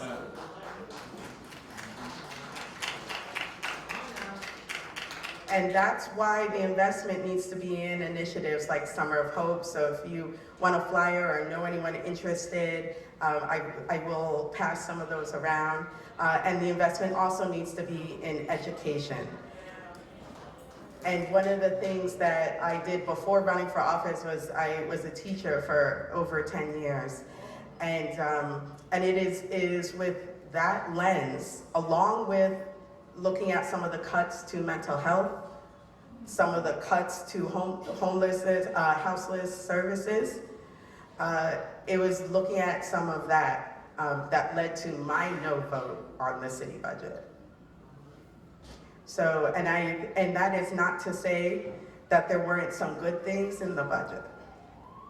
It's just, as a teacher, I simply could not do that. Because I know the impact of those cuts on the kids. I knew it when the vote was there. But that being said, we are making an investment as an office in the schools. We have made I made a discretionary funding investment in a literacy program for our District 5 schools to help increase literacy rates. To bring back some phonics, with a focus to have phonics in the schools so that our kids can focus on reading words and not just memorizing sight words, but actually reading.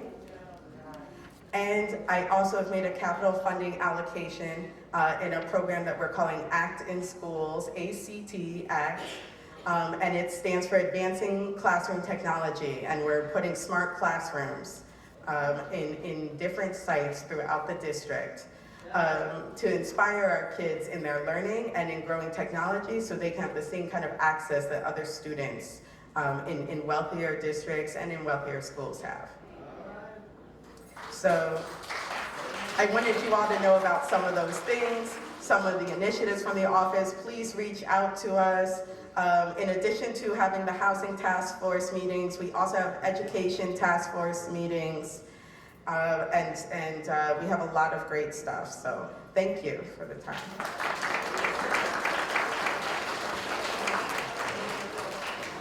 Thank you so much, and let's give a round of applause to all of our panelists. And thank you to each and every one of you all for staying with us. At this time, I want to do just some question and answer, and I'm going to be the first question. I'm a 31-year city employee, and I was what you call priced out of my rent-stabilized apartment, Lenox Terrace. I moved into a brownstone on Strivers Row. I saved and put almost $25,000 down on Esplanade Gardens. For 6 years, I was on a roll. My maintenance was going direct. I got an increase.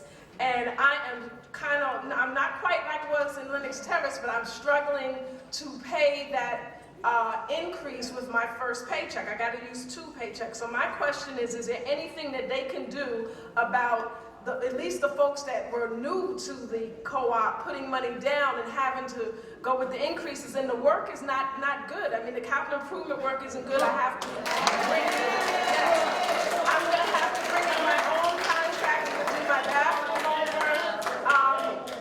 So is there anything they can do about these increases? Because it's hard on a city employee. I'm a civil service. My uncle, they keep saying civil service is the best. If I work for a politician, I'm only there while they're there. I haven't been able to get anything higher. So is there anything that they can do about the increases? Because we're getting ready to get more increases, and I just don't think it's fair for the quality of the work that we're getting.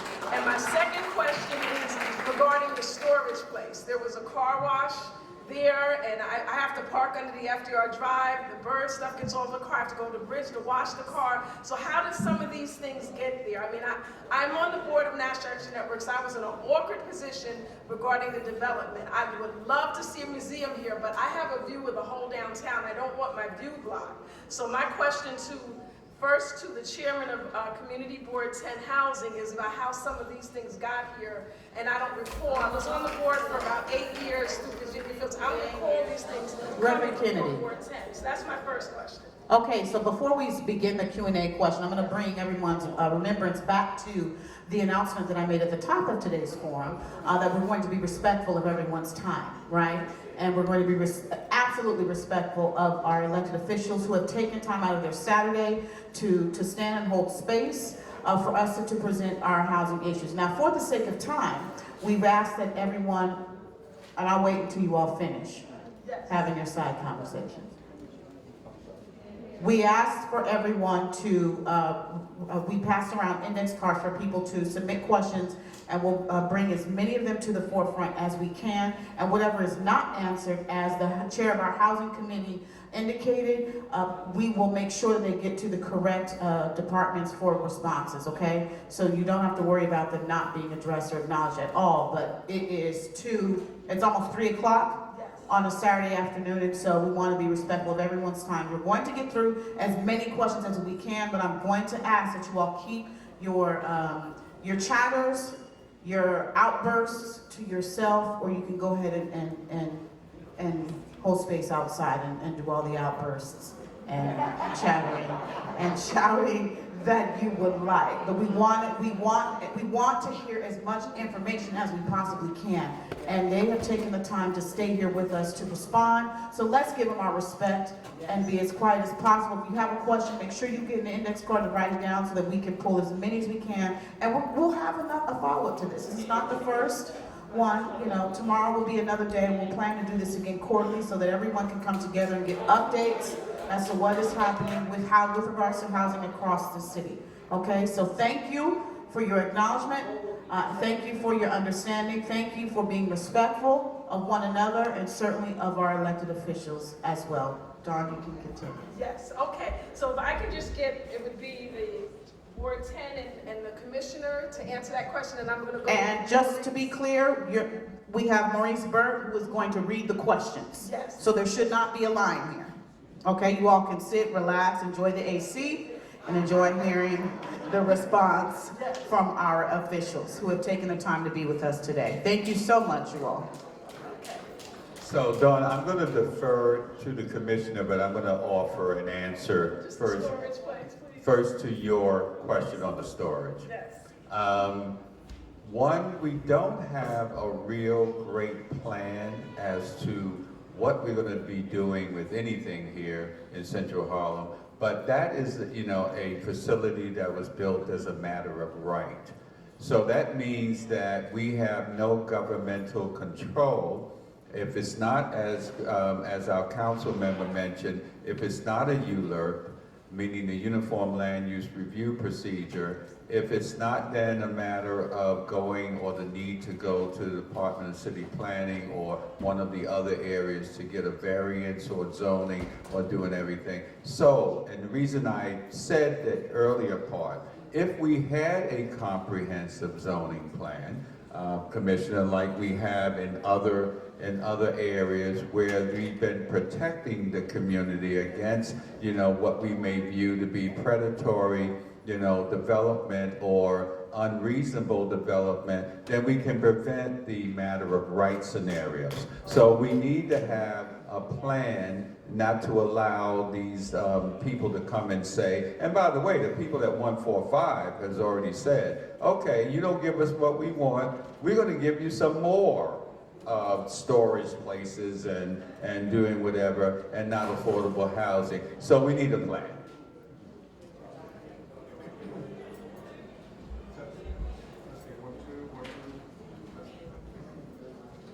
Thank you. Thank you, Dawn, for that question. And it is a big question. We have lots and lots of Michelamas around the city, and a number of them are monitored and overseen by the New York City Department of Housing Preservation and Development. They are privately owned. They are financed, by loans, mortgages.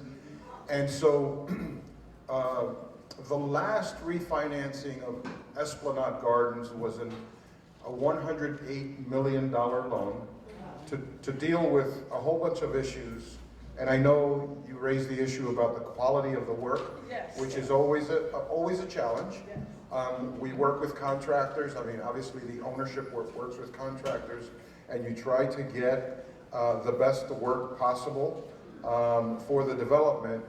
But that $108 million was for renovations. It's work apparently that's still in progress to finance upgrade of elevators, restoration of facades, other exterior work, replacement of roofs, repair and replacement of balconies, to initiate extensive plumbing and HVAC repairs and replacement, to still abate asbestos, believe it or not, among a whole bunch of other work. And I'm told that it's about 90% done.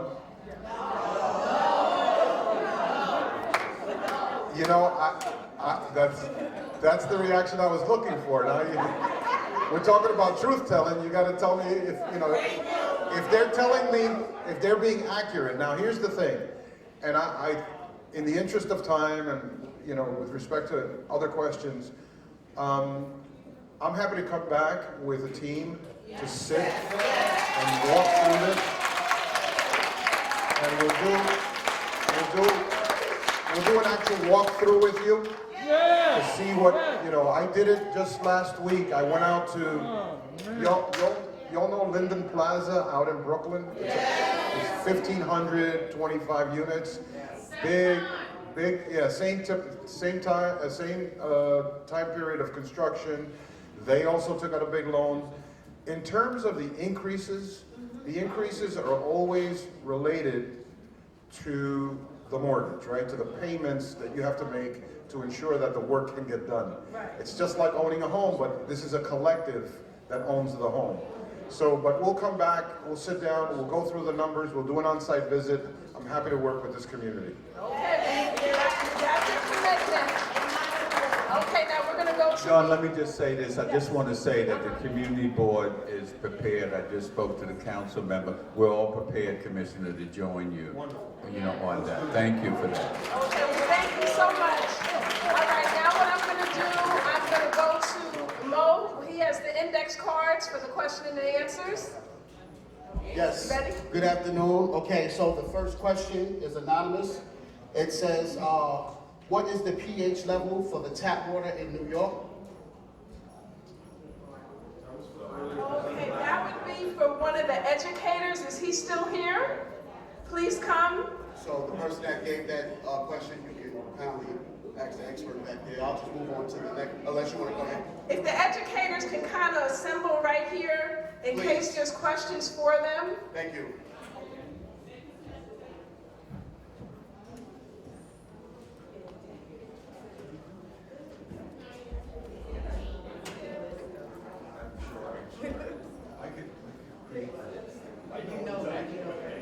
Oh, he's coming.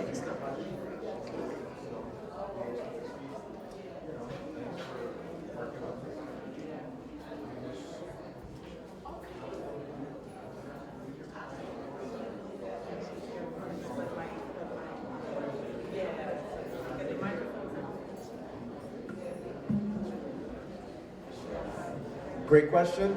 As New York City Water, as New York City DEP, we monitor the water. pH level is very important to us. We have a treatment process that we do. We can adjust the pH levels. As I said, we have monitoring stations within all the neighborhoods, so we know the quality of water, what the issues are, and what adjustments has to be made. But we also rely on you, 311, let us know what the issues are, we respond to them.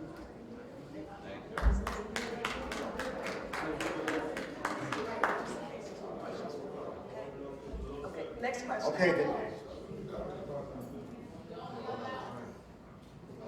Okay, the next question is, what is being done to keep the status of the Mitchell-Lama program secure?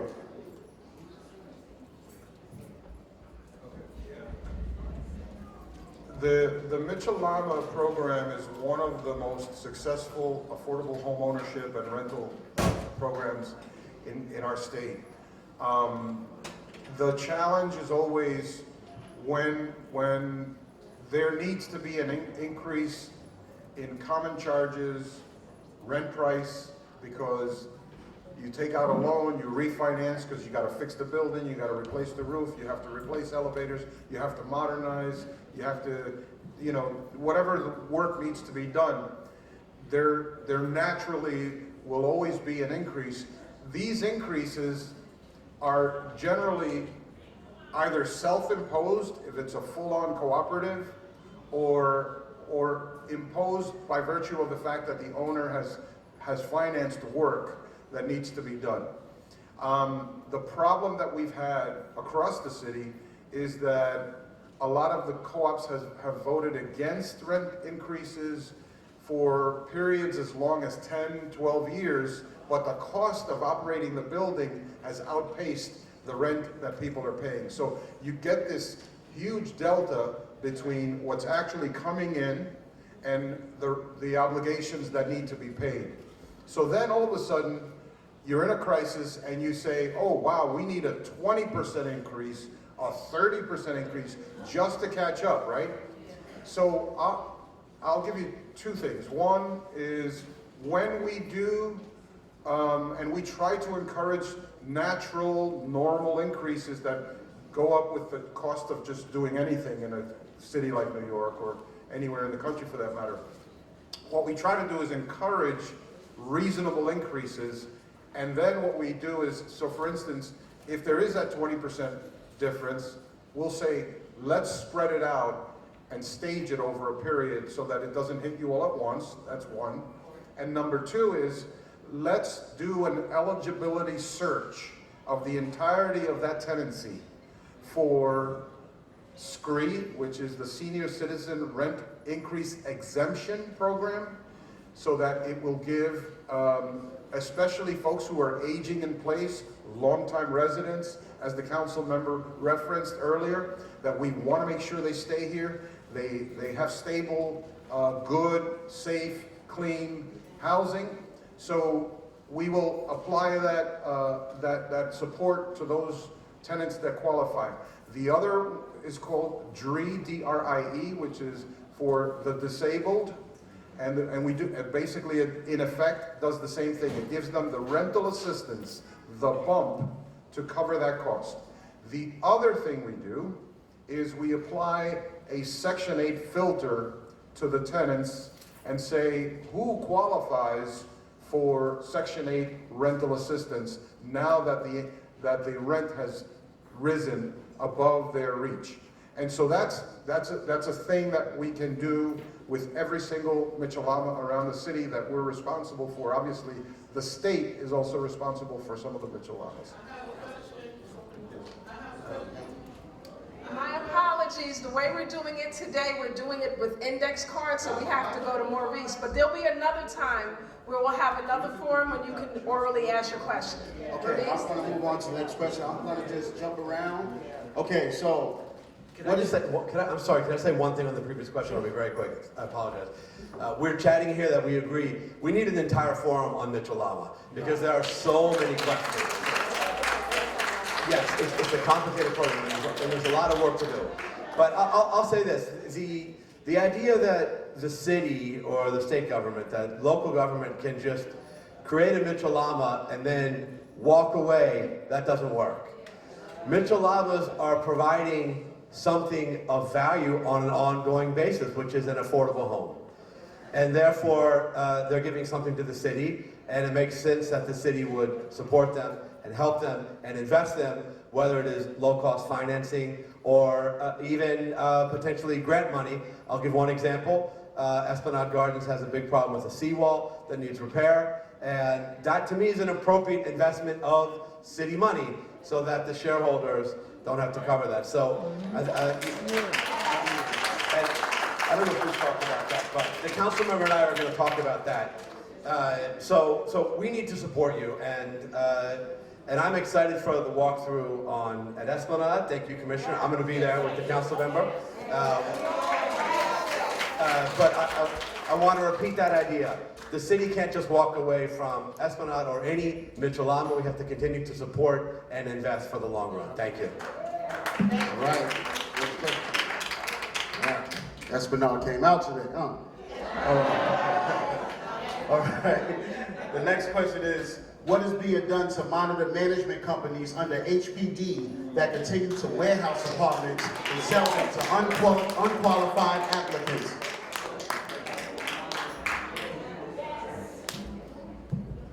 Okay, it sounds like it's the HPD show over here. You know why? Because there's so many issues we have to tackle. On the issue of management companies, so we are responsible for the health and safety for enforcing the building code, right? And we have several hundred inspectors, and by the way, I forgot to do this at the beginning, we're hiring lots of people. We need people from the community to be doing this work. So I invite you to go to nyc.gov/HPD, nyc.gov/HPD, navigate through our site. You can see the folks in the back from HPD. We have a table here. And if you're interested in working for the agency, and look, it's a good salary, good benefits, stable. So I just wanted to say that because right now we have more than 140 vacancies in our inspector corps, and we're trying to keep up with 775,000 buildings around the city. Just wrap your head around that for a second, and just several hundred inspectors. So we are constantly going out there, and we respond to the 311 system, we respond to our website, we respond to direct calls, we respond to borough presidents, to city council members, to anybody who comes with a complaint. I just did a walkthrough with Rafael Salamanca on Hunts Point Avenue. We are coming down heavy on this owner because those people are living in danger. We're talking really fire hazards and all that. So I want you to do this. As you see situations arise, be relentless in complaining about it. Be relentless in reaching out to the community board and the council member and the borough president's office. Our job is to respond to those complaints and to make sure that the owners, because we can't control the management company, but we can hit the owner with violations, and we can hit them so hard to the point that at one point or another, if it becomes dangerous enough, we can take control of the property. I just want to comment on that question. That is probably the most phenomenal point, and that is the disconnection between ownership and management. I mean, I got to tell you, we at the community board gets more complaints, no matter how great the owner is in terms of their mission and purpose, but we're hiring these management companies that are so disconnected, you know, from our people and from our community, and some of them unfortunately look like us. One thing I will say to Commissioner Carry On, And I know that even your predecessor, Louise Carroll, very, very, very, very responsive, you know, but can I recommend that you follow a lead from our borough president, and I see his representative here. Mina White will tell you how many times Mina has I said, where can we get someone from the HPD to come to our community board meetings and do whatever? The borough president has a team that is on every community board call, is on every, you know, constituent, and they have an office on 125th Street. So why don't we get an HPD office and let's leave 100 Gold Street and bring it to our community. We may want one right here on 145th Street, as the VP has done in his Harlem district office, you know, because then they can't say, well, we got to come all the way and they won't let us come uptown and do whatever. You get what I'm saying, Mark? I mean, Mark it really has constituent services right here in our community. So we know we can go to Athena Moore, we can go to Mina White, we can go to all the rest of those people, but we need you to give us some of those same people in our community that can come to our meetings and really be accessible to us.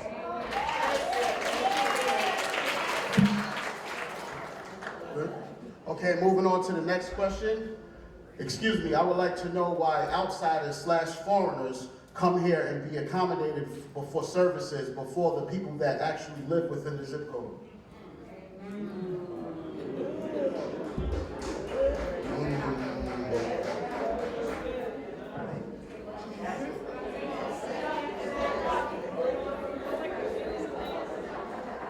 So I'm gonna say this, and it's very clear to me that there are gonna be some folks who are maybe not going to like it, but I believe in radical love.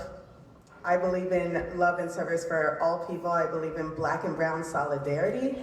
And I believe that in this city in particular, which has over 1 million millionaires, that we have more than enough resources to help those who are here, who are in the zip code, and also those who come here. That's a false dichotomy, is my point. I don't accept the premise. Now, what I do think is in existence is white supremacy. And the white supremacy is aiding what I think is attempting to come out in that question, although, like I said, I don't accept the premise. But in white supremacy, you have two poles. You have Black and you have white. And then you have a history and a current context where people move along these poles towards assimilation. And in this context of assimilation, we have had groups that have come in and kind of moved along the poles, right? Like, so the Irish came and then they sort of assimilated, and then, you know, other groups come, they sort of move along the poles, right? And, you know, we can have political debates about who is where in that, like, polarity, but the fact is Black people who are at this end of the pole in a white supremacist context, we don't get to move because we are the Black people. So I think what it's about is addressing white supremacy and addressing funding so that we're making sure we're getting funding to those who are most in need and or most oppressed, and that we're centering the communities who have been deprived and frankly stolen from, because make no mistake, Harlem and Harlem residents have been stolen from, that we are looking at forms of reparation and care and funding that address those needs. And that I will agree with. That needs to happen, and that is a debt that has yet to be paid. And so we are absolutely owed a check. We are a big one. So I will definitely, absolutely say that. And I hope that gets at the question in a respectful way. Well, someone else will. Okay, the next question is, can you please give us the distinction between affordable housing and low-income housing?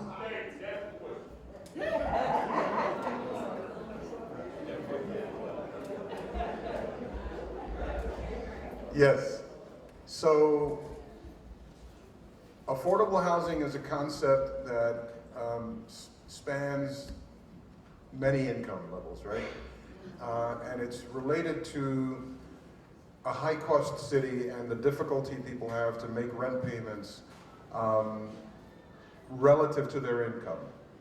And there is this begging of the question and that we need to talk about, and I think the council member very ably presented it, and the borough president raised it, and Mr. Powell raised it, and we're studying this and coming to the mayor with some recommendations about this, and to Congress, because this is a federal issue about how we divide up the country into statistical areas, and it does not make sense that somebody who lives on 145th Street is in the same basket where their income their area median income gets skewed upward so severely, and then we say that person, we're building housing for that target group when we really aren't, right? So affordable housing covers the entire spectrum of incomes, and you can be at certain percentages up to or above the 100% of that area's median income. It's a very complicated conversation. However, low-income housing and extremely low-income housing, which is what we're focusing on as an administration now, we're saying there is a deep affordability crisis here that has not really been attended to. Even after 300,000 units of so-called affordable housing, we're still living in a housing emergency. In fact, for apartments that are $1,500 and lower in our market, there is a 1% vacancy rate. Almost no movement, right? There's no way for you to find that apartment. So we have a real problem that we have to address, the challenge of deep affordability or extremely low-income individuals and families. And we have to prevent people from becoming homeless in the first place by keeping them there. These are big solutions, they're big challenges. We look forward to working with our elected officials in answering those challenges. And it's gonna be, it's gonna take a lot of rolling up our sleeves and hammering out solutions, but that's the difference. If it's okay, I'm just gonna weigh in very quickly, and then I apologize, I'm gonna have to leave in a moment. Long day of events for us all over the borough. But I think anytime you say the term affordable housing, you have to specify affordable for whom. Because we have a wide range of incomes. And as the council member said very powerfully before, the federal government definition of area medium income, AMI, averages us, where we are right now, in with Westchester and Nassau County and places that throw the averages way off.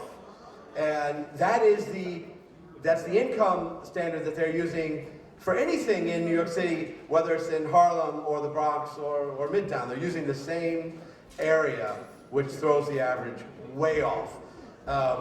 Look, the truth is that there are people struggling to find housing, even not just low income, but middle income people. If a household where you have two parents who work for the city, they have city union jobs, they're struggling to find housing as well.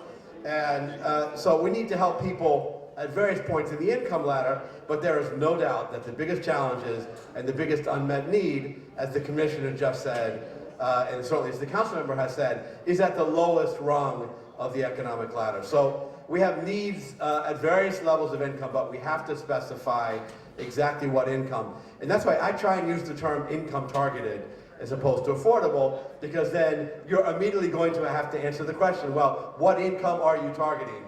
And that's the kind of conversation that we have to have. So I apologize, I'm gonna have to leave. This has been an amazing panel and an amazing conversation. Thank you, Nan, for hosting this. Thank you to my fellow panelists. Thank you so much.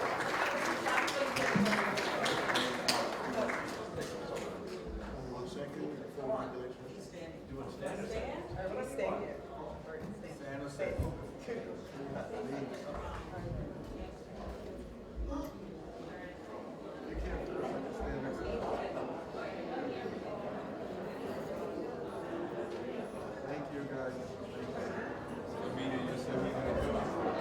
Some of our panelists have to leave, but keep in mind that the National Action Network has Derek Perkinson, who heads our crisis division. So any questions that were not able to be answered, you can get that to him. And then he has a direct line to the HPD commissioner, the Manhattan Borough president. So if your questions will be answered on this evening. But we actually were supposed to be finished by 3, so we can clean up and everybody can be home in time for Politics Nation. So,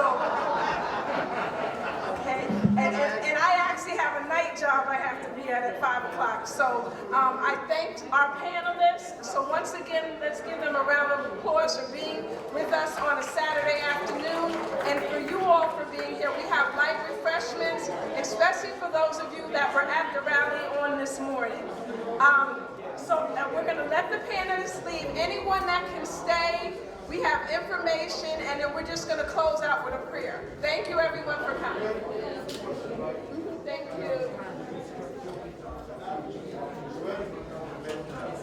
Please do not bombard the panelists. Please, you can ask your questions, but please do not bombard them. Thank you.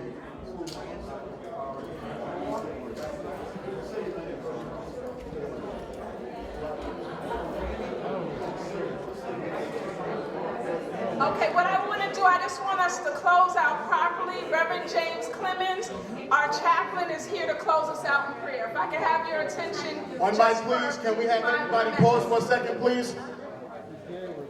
Okay, please. I need the house to be quiet for just a few moments. Prayer time. See, thank you. One solid thing, we all need prayer. In times like this, we made it here today because Almighty God allowed us to. Can I get a witness here from somebody? All right. We've survived COVID. We've survived all kinds of trials and tribulations. I say this today, it's good to be back in the house of justice. I have not been inside the house in 2.5 years, so I'm home. Is that all right? Let us pray. Eternal God, our Father in heaven, we come before you thanking you for what we've heard, for what we've seen. Dear God, we ask you to go with us as we go to our respective homes, respective businesses. We thank you, dear God, for the leaders that have come on today to share a word that we can take with us and then use to improve our housing. Dear God, we're ever so grateful for your grace and for your mercy because you didn't have to do it. And we're thankful for Reverend Dr. Al Sharpton, Dr. Franklin Richardson. We thank you for all of the leaders of this organization. For over 30 years, they've been doing a magnificent work that you've given them. This is our prayer. In the matchless name of Jesus, we pray that all those who believe say amen. Amen. Amen. All right there. Do I hear my partner? Do I hear Reverend Kennedy in the house? Reverend Kennedy, God bless you. It's so good to be home. God bless you.